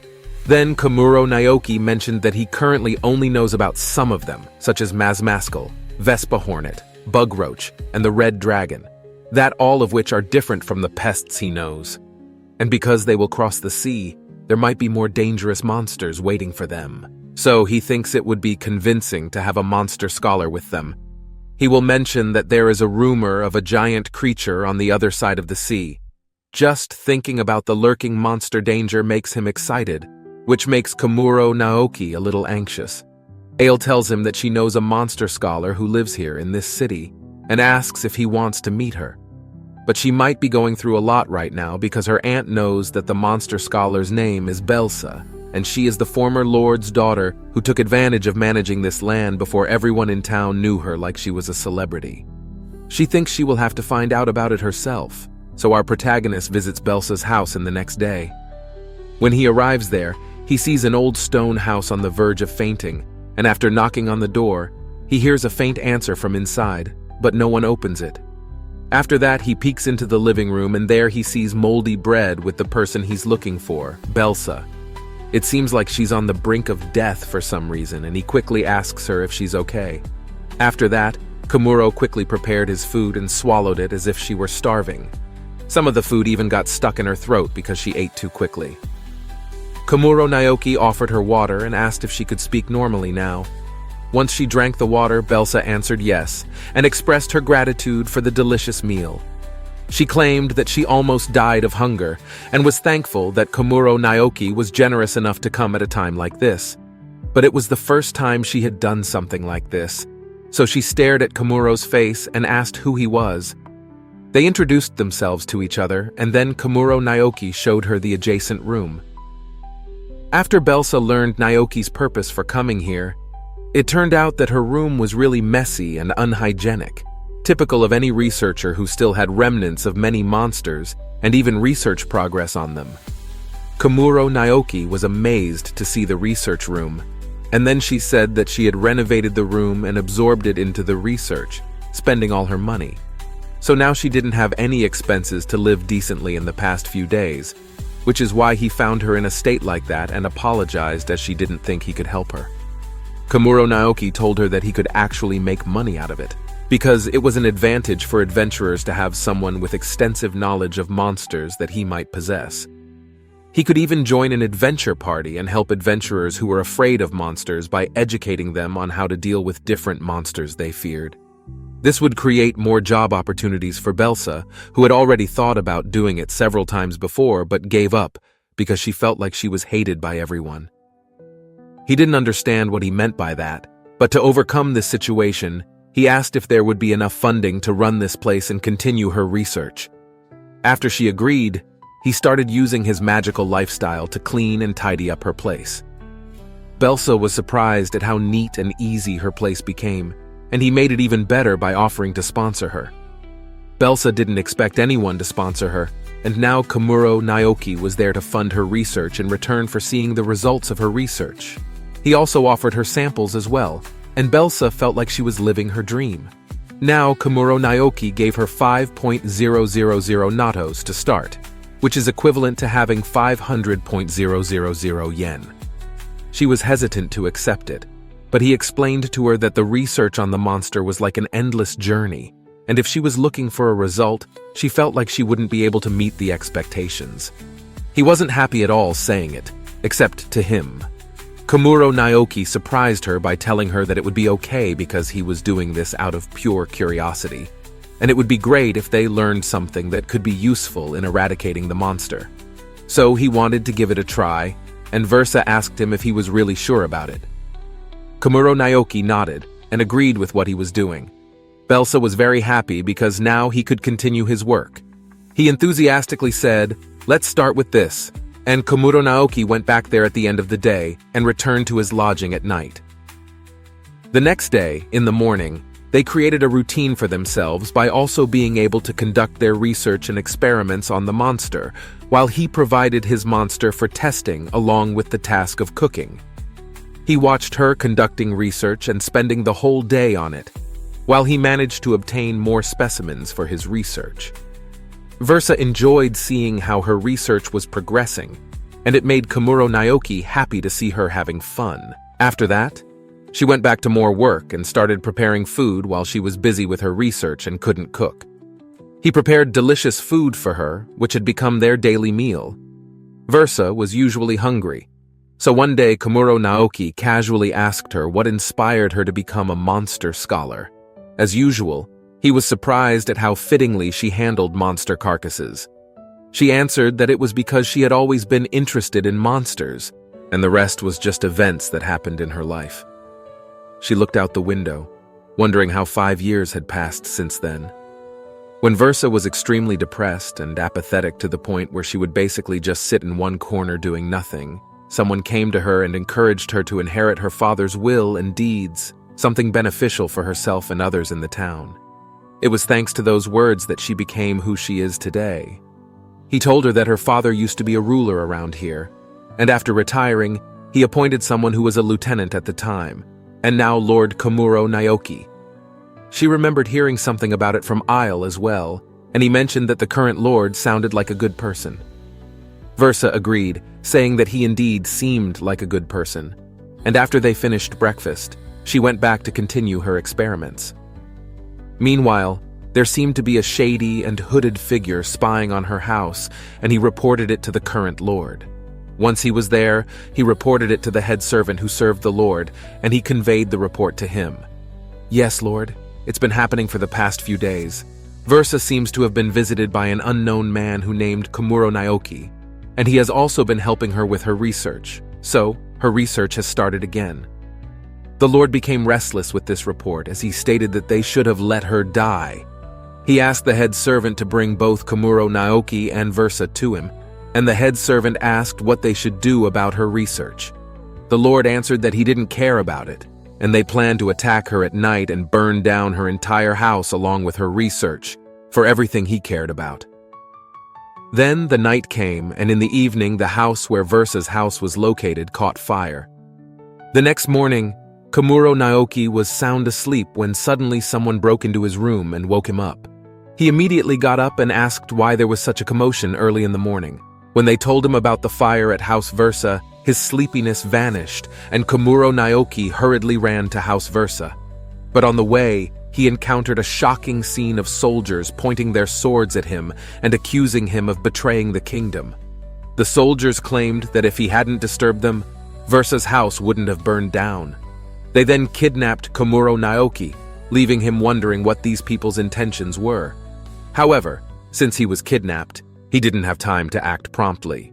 So he reached out his hand towards his sword, pointing it at them and giving the soldiers a little push.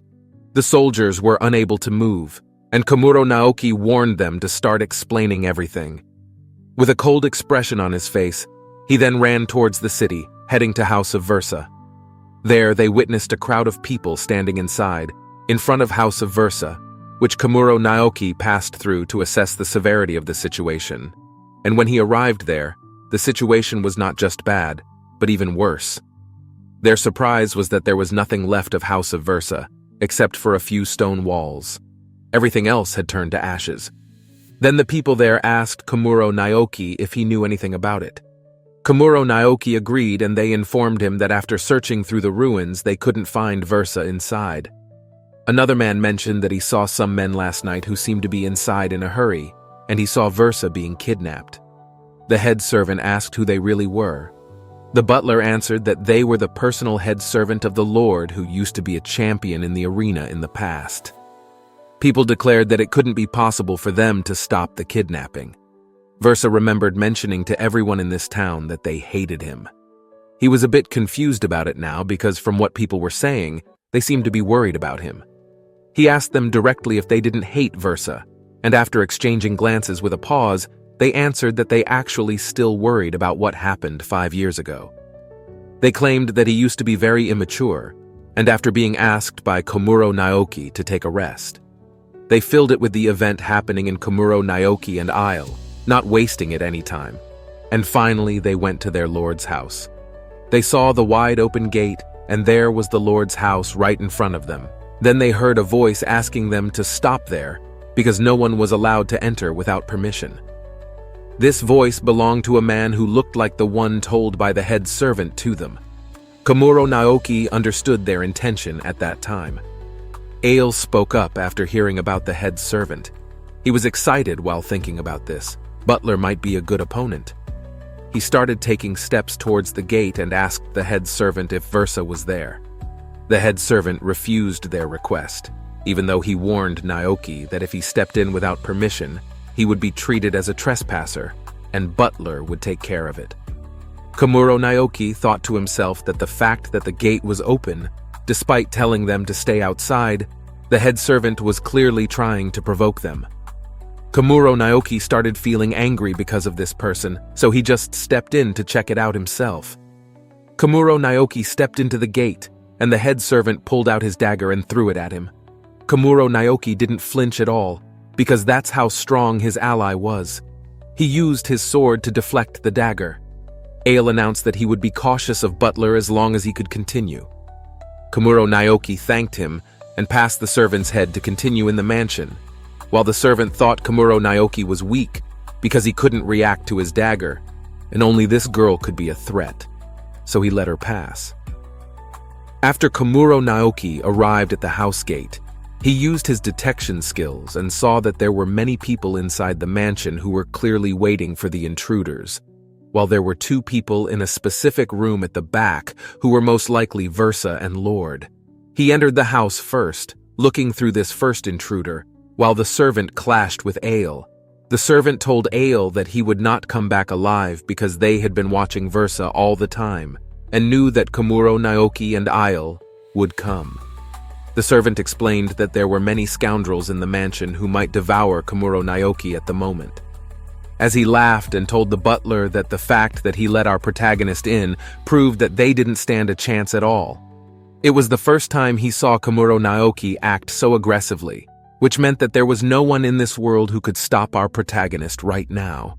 While standing atop the defeated scoundrels and the our protagonist, he headed towards the back room where the Lord held Versa as the hostage. As he entered the room, he attacked him with a surprising fireball.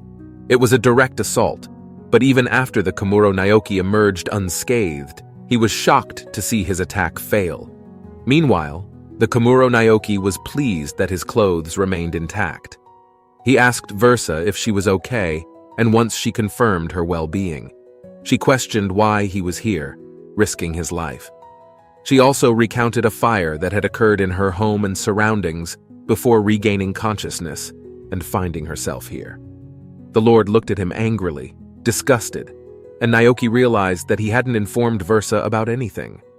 Our protagonist understood that Lord was trying to kill both Versa and him from the beginning, because if either of them survived, they would expose his wicked actions to the public. He had heard the same story from a servant sent by Lord, but instead of believing them, he beat them up and captured them all. All he wanted to know was that Komuro Naoki informed Versa loudly that this man was not the type of person they thought he was, and he was also behind those actions, pushing the former lord into retirement while taking advantage of him in a vulnerable state.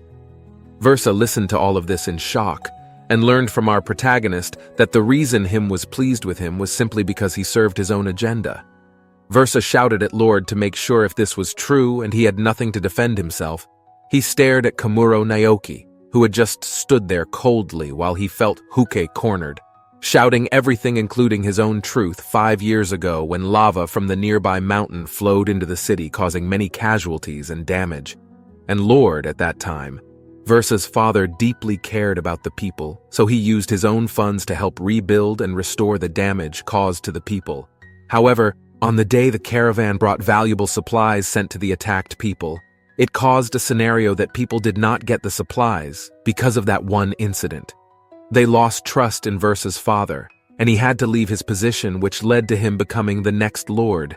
And that's also why people's anger didn't stop there, but also directed towards his daughter Versa, and criticism against her began to grow stronger. Versa asked Lord why he didn't support her back then, even though he was the one who told her to become a monster scholar. He answered that giving her the idea to become a monster scholar was just a facade, and he only wanted Belsa dead in a way that couldn't be traced back to him. So the reason why he suggested her to become a monster scholar was in the hope that she might die someday while trying to obtain specimens and avoid being suspected by others. He did all this because Versa was their previous god's daughter, which made he think that she might one day try to steal his position as lord. So he had to act to manipulate her surroundings in such a way that she would die of hunger. But suddenly outsiders appeared out of nowhere and started supporting her. That's why he was so frustrated and decided to take direct action this time. Versa was left bombarded with a painful truth, thorn after thorn, and he fell into despair. Komuro Naoki watched from behind and couldn't let it stay like that. He called a coward who had been waiting for 5 years for Versa to die. Then Versa muttered that she wanted to leave this place. Komuro Naoki helped her out of this chaos and shouted that it wasn't over yet. Rejecting him would be marked as betrayal, and the entire kingdom would chase after them, including the elites raised in the Magic Academy in the capital. Komuro Naoki spoke up, saying that he was free to pursue her whenever she wanted, leaving him shocked. Komuro Naoki realized that if he took any action against him, he would surely stop him. He knew that threat belongs to him, not just an empty threat. So he stood there with his head bowed, while Komuro Naoki took Versa out. After that, she stopped her steps towards Komuro Naoki, surprised. She started laughing after hearing his words before she left. She was foolish for believing in those words from Lord and following everything until now without ever questioning. Versa could have lied, naive as she was, because she knew that she could be explained properly with the word fool. Komuro Naoki stood there and listened to the venting while Versa now had no home left. Her research was completely burned down, and she truly experienced it. There was nothing left in her life anymore. She started crying now because she had lost everything and couldn't think of anything to redeem herself. Almost, she reached out her hand and said that she could go with him. Versa stopped crying and he almost wanted to hold her hand but couldn't because of a reason. Komuro Naoki recognized that feeling and asked her if she was afraid to trust someone again, or if she was thinking about what she would do if she was betrayed again. Versa couldn't deny that after that. Our protagonist spoke up and said that if he was really going to handle this case, all he needed was to do something on his own and decide what he should do. He told her that she had her own circumstances, and as a consequence, she had just started her life in this world recently. At the beginning, she had nothing at all, but somehow or another, she managed to survive while beating the current head servant, who was also one of the friends she met during her journey. There were many things she had to part with, but she didn't regret it because she made all these decisions on her own. So she asked Belsa if she wanted to give it a try, and her eyes could hope to hear it. After that, Versa lifted her head and agreed without hesitation to go with Komuro Naoki. She was happy to have a new ally. 1 week later, they arrived at the port, where Chief Borak gave them a small boat and served them with the help of his workers. Versa was ready to leave without any problems, while the people of the city regretted the anger they had caused her. After everything was set, Komuro Naoki received a warm welcome from everyone at the shipyard. He thanked everyone for making his time spent here enjoyable, and with that, they boarded the boat and set off to the next location. Everyone hoped for a safe journey, but only a few days later, when Komuro Naoki arrived at a certain island that he couldn't see as safe at all, he wondered how their journey would continue on this island with even bigger monsters than before. Komuro Naoki, the man handpicked by fate even after his demise, is the one working tirelessly in the field of pest control. Despite being granted a second chance at life, he hasn't changed a bit from his former self. Embarking on this extraordinary odyssey to a realm beyond, where opportunities come but once in a lifetime. After crossing the ocean, they arrived at their next adventure on an island full of dense forests. The island was teeming with life, with creatures like wild boars that were much larger than any they had seen before. Komuro Naoki added that they looked dangerous and intimidating, but it didn't bother him or Komuro Naoki to handle them. Versa stated that an adult wild boar should only be about 2 meters tall, but the difference on this island made it very strange for them. He said he remained worried about their safety as he focused on his research, but Versa was the only one excited to go and fight all the monsters. Komuro Naoki seemed to be the only sane one among them, so he kept them under control until a large number of monsters started running towards them. The girl was silent, behaving like a child visiting the zoo. She told Isle that she would try the new rat poison spray and wanted to join him in the hunt. Versa was surprised to see both of them really strong, and as they moved forward, Komuro Naoki sighed and got a chance to try the rat poison on the Mazmaskal. He asked others if there were still wild animals around them on which island, answering that he killed them all. Versa began to observe and feel that there was something abnormal around this place, a place that transformed these monsters. Protagonist Naoki suspected that the island might have evolved on its own since it was common, like how water snakes and land snakes evolved according to the environment. Versa stated that he was still amazed at how monsters could evolve like that. Furthermore, if there was a group of monsters, if they killed one monster, the others would scatter and try to escape if possible. But it didn't seem to be the case here because he noticed that when one of them was eliminated, there were still others attacking towards them, as if they were being manipulated. From the conclusion, he felt like there was someone controlling them. He also shows that all the monsters come from the same direction. Komuro Naoki is amazed because he realizes that the scholar monsters can notice something different from normal people. He is more excited to find out where these monsters come from. Maybe he can uncover the secret of this island. Komuro Naoki is happy to forget about the tragedy of his previous life, and now he is happier than before. Even though this side of him is quite dangerous, he goes there freely, not worrying about the danger. So when he is running forward, he is caught by Komuro Naoki from behind. I thought he told him to do some things while Komuro Naoki just wanted to let him go. He knows it's dangerous, so he will be the one in danger.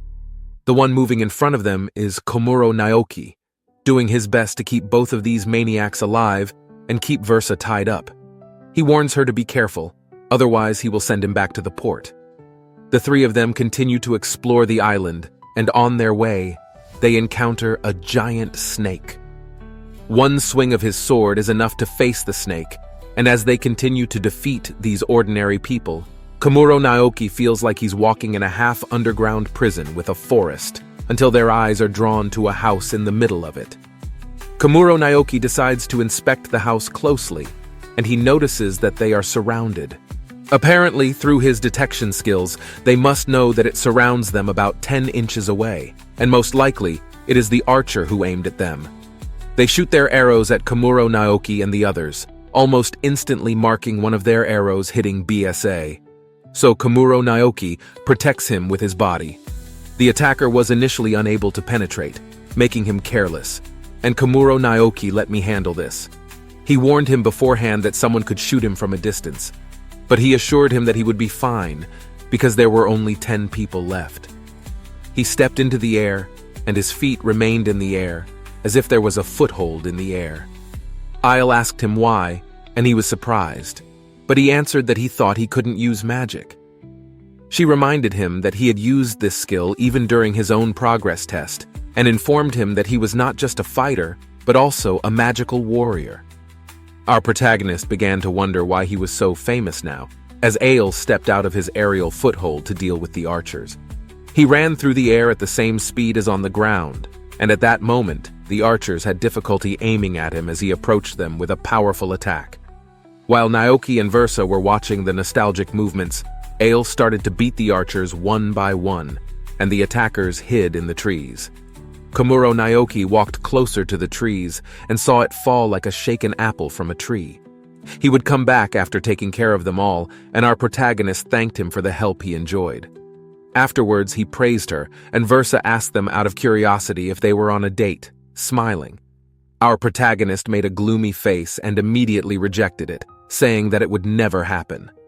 Meanwhile, in the hallway, the attacker had just lost and ran straight towards the house, calling them master, and reminding him that this intruder was a very strong island, wondering what was happening.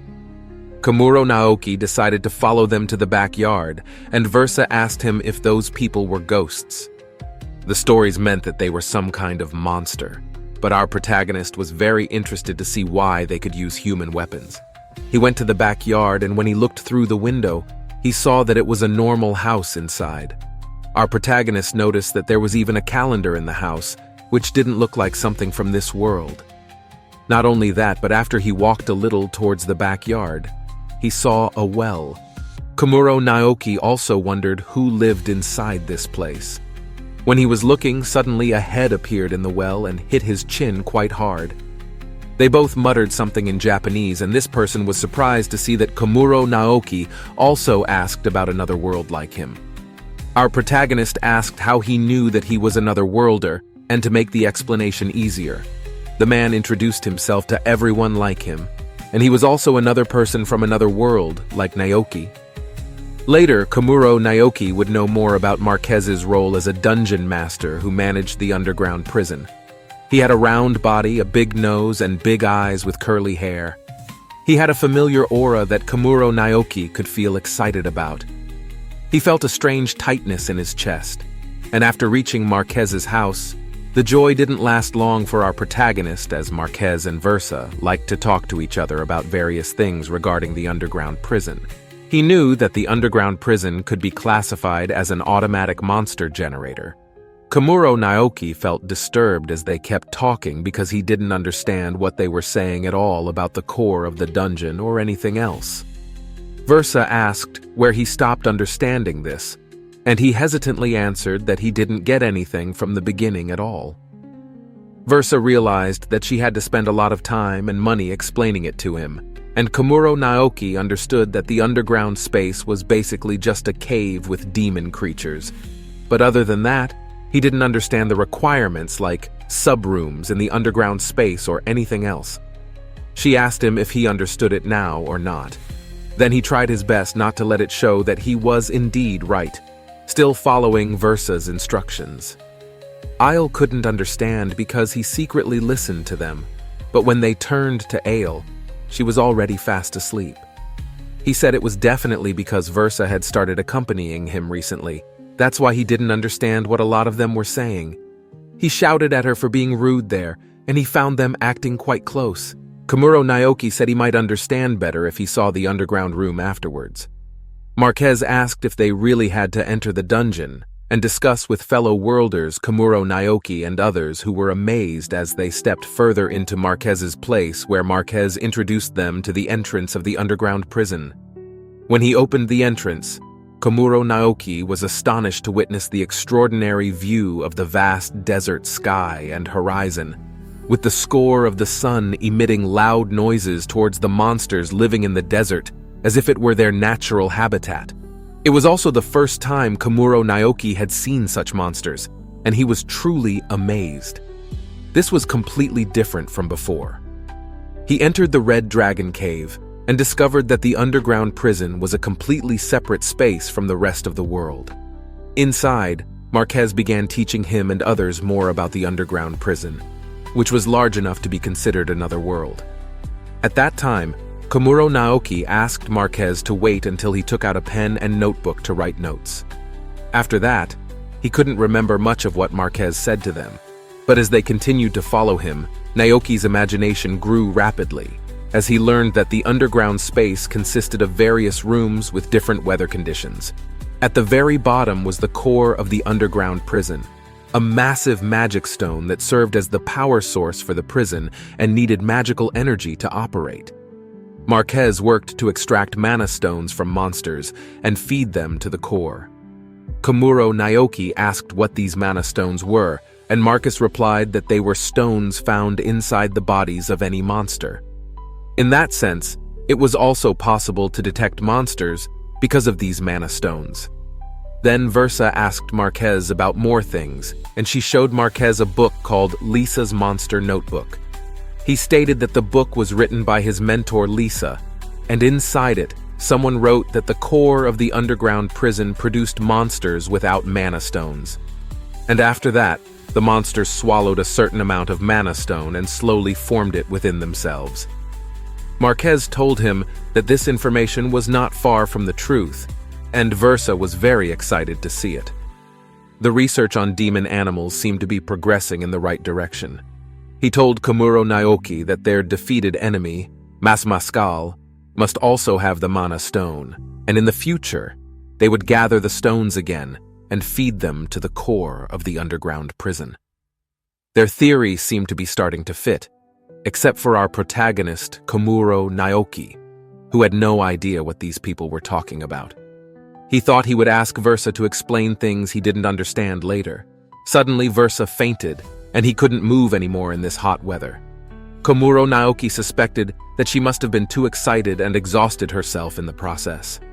He would ask them if he could stay here for a while, because he wanted to test his strength against these monsters. Marquez told him that he could go wild as much as he wanted here, and that's what he wanted. Isle, worried about our protagonist, called him and gave him some extra clothes that he could use for protection. He thought these clothes might prevent him from getting hurt, and thinking about it made Isle very happy. She asked what had suddenly changed in him, to which he replied that he wasn't sure about it. After Versa cooled down, Marquez and Komuro Naoki walked back home, and he heard that there was a plantation under the well. So he went to check it out from the inside and climbed down, and when he saw the tea plantation, it was something he never expected. Our protagonist could never have imagined that such a large plantation could exist underground. He asked Marquez if he could also arrange the place, to which Marquez replied that he had been alive for 300 years, so he had plenty of time to do various things that surprised Komuro Naoki when he heard about Marquez's age. Marquez apologized for not mentioning it earlier, but he was indeed called here to defeat the Demon King who used to be his hero. He was on a journey with his friend to subdue the Demon King, who was very powerful and also loved by his elf partner.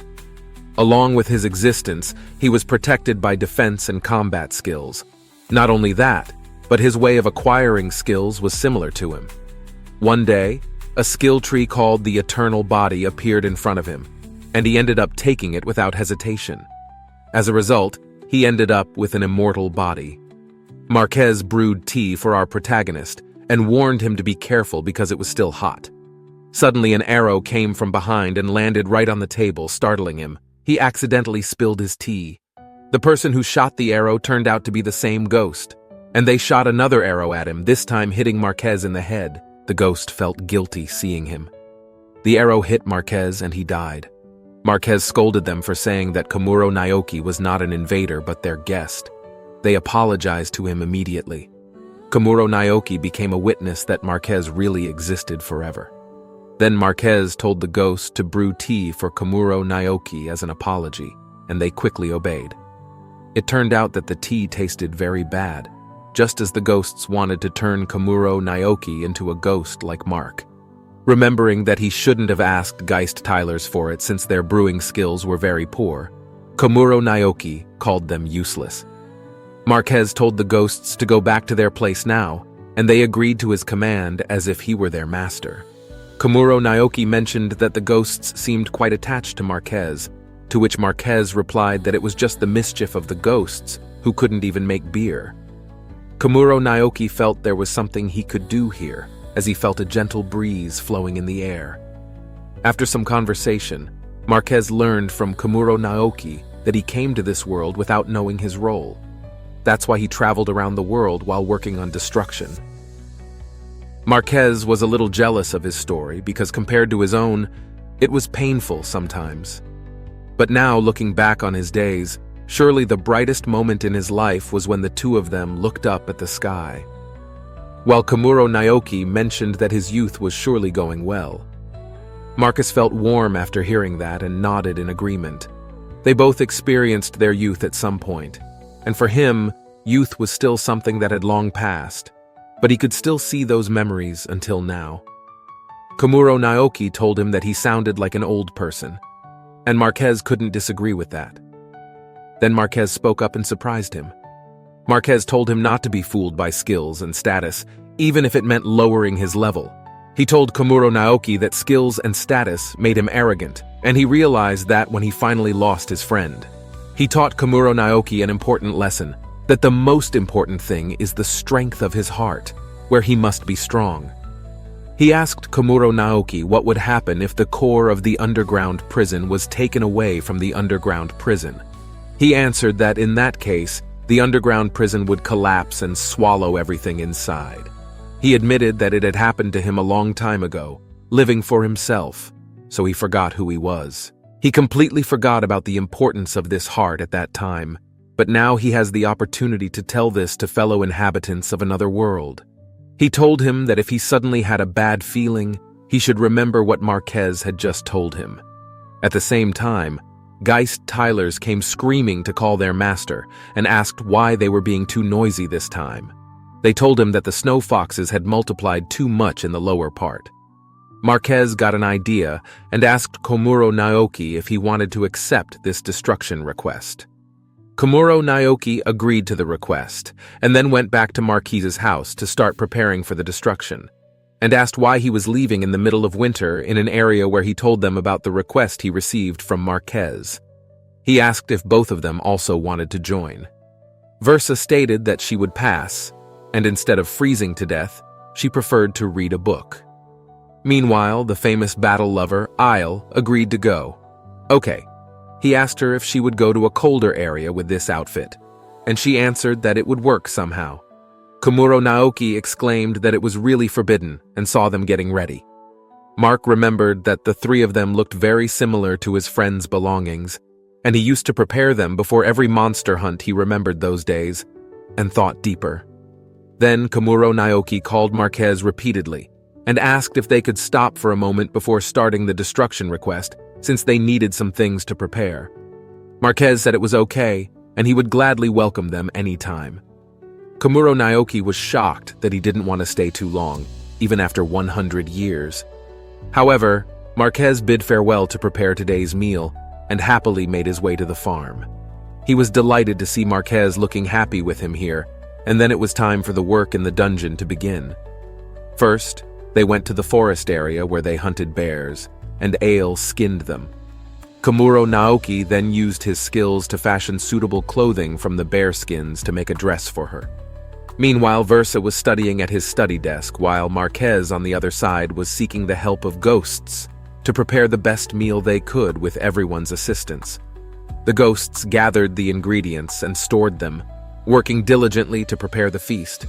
Mark made sure to supervise them well and also helped in the kitchen himself. Then, Komuro Naoki approached Marquez, giving him the idea that they were done preparing and would leave now. Komuro Naoki confirmed with Marquez again that the midwinter area was under the mushroom's influence, as the magical energy from the mushrooms preyed on many people, animals, and monsters, creating an environmental cycle.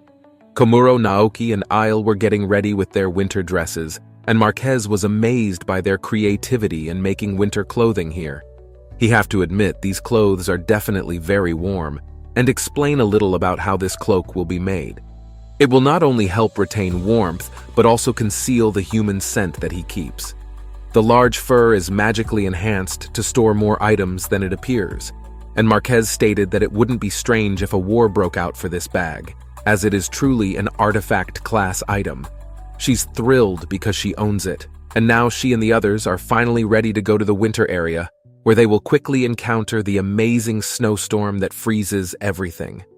Komuro Naoki is still not used to how incredible the snow underground space is in this area. With snow piled up far below his knees, his field of vision becomes worse because of the snowstorm. Soon they spot the snow fox, and it turns out to be just as described. Komuro Naoki tells Ale to attack it, but something unexpected happens. That night, the food is prepared and served on the table, and his drink is already empty because Ale drank it all out of anger. Komuro Naoki warned him not to drink too much, but what else can he do? He turns around and even Marquez is incredibly drunk. Our protagonist is the only one conscious now, so he has to drink some too. He avoids drinking too much because of work the next day, while Aiel and Marquez fully enjoy themselves. However, something Marquez said earlier about a bad feeling still bothers him. He soon realizes that Marquez wants to die, but can't because of his immortality skills. In the morning, Komuro Naoki apologizes. Marquez said that he couldn't fulfill his request to die. In reality, Marquez wanted Komuro Naoki to have the ability to steal other people's skills so that he could take their immortality and let Marquez die. He confirmed that he wouldn't do it and apologized for breaking his hope. After they held a party, Marquez quickly fell asleep, while our protagonist felt relieved that he was able to smooth things over with Marquez. He smiled and got up to go out for a walk. Then he realized something was off and used his detection magic to check who it was. He recognized them as ghosts and thanked them for their hard work and the preparations they had done for the ghost party. The ghosts descended and asked him if he needed anything else from them, to which he replied that he just called them because he saw them. Then he remembered one thing: to rest somewhere, and asked the ghosts if they wanted to join him at the tea plantation. After a while, they were all sitting inside the tea plantation, and Komuro Naoki brewed tea for himself. He looked up at the sky, and the ghosts heard him say that they actually looked like real elves. Curious, he couldn't help but ask them the reason behind it. The ghosts answered that their teacher told them that he loved elves, and they were the ones who loved him the most. They were beautiful and kind creatures, but that wasn't the only thing. Marquez had many other old stories to tell them, and our protagonist started listening to their lives with Marquez and the place where he learned. They said that the wisdom they currently possess was given by none other than Marquez Komuro Naoki. They didn't expect to hear that Tyler gained his knowledge from stories and things narrated by Marquez. These were stories that they also further studied, Marquez's preferences, and they believed that if they were more like Marquez, he would be pleased with their appearance and have more fun here. Then, Komuro Naoki told them about it to have fun. Marquez teased them by shooting arrows at them, and he laughed openly and thanked them for sharing their stories with him. He asked them if they allowed him to teach them something. Geist Tyler wasn't sure what he would teach them. The next day, Komuro Naoki and they returned to the middle of the winter area with the hallway, and this time they came up with a proper plan formed by Komuro Naoki. After that, they started making small burrows, and once they made enough, Aiel asked what the point of our protagonist coming was and explained his main destruction plan. First, they would burn the forest pig's fur on top of its meat and let the aroma build up. After that, he would place this bait inside the burrow, and then they would immediately hide. Komuro Naoki suspected that the problem originated from yesterday when the snow fox met the snow. It wouldn't happen this time, and it would be fair when he did. Snow foxes started appearing as bait, and they were trapped inside the hole by Komuro Naoki. He urgently asked Stele to hurry up, and together they continued attacking the snow foxes with sharp knives, swiftly cutting their necks. They successfully exterminated the trapped foxes, and that day, Komuro Naoki managed to eliminate around 30 of them. Afterward, he returned to the drinking area where Marquez and Aiel were celebrating their victory. Once Komuro Naoki finished, He stood up and left the room, leaving the other two sleeping behind. He headed towards the same tree plantation where he began teaching Geist Tyler the same techniques as the day before. The following day, Komuro Naoki and Isle finally achieved their milestone goal of exterminating 78 out of 500 foxes. While they worked hard on their mission, Marquez started feeling a bit uneasy about it. Eventually, the day came when they successfully exterminated 500 snow foxes, but they still needed about 20 more days to complete the job safely. Meanwhile, Marquez started drinking buoys and belsa and managed to complete 2 studies during this time. The next morning, it was time for Komuro Naoki and the others to leave, so he thanked Marquez for taking care of them all this time. Marquez mentioned that he hadn't had this much fun in a long time, and then he gave our protagonist a surprising gift as a token of appreciation. Komuro Naoki didn't expect to receive such a large sum of money, and he tried to decline it multiple times. But in the end, he finally got all his money back, even though Mark had a sad face. He asked for Komuro Naoki's help if he ever met an elf from the village. He wanted our protagonist to find a girl named Linya. He stated that when elves die, their souls return to the world tree in their homeland and are reborn. Komuro Naoki wondered if this elf girl had any connection to what Marquez had at his party. So he accepted his request and said he would do his best. Our protagonist noticed it during the time he and Marcus spent together. It felt like there was a distance between them. Marcus sent him away with a smile that resembled one given to a stranger, but even so, he continued forward without being able to say it to his 300-year-old senior, who asked him to erase his existence. He wondered why there was a farewell for this once-in-a-lifetime meeting.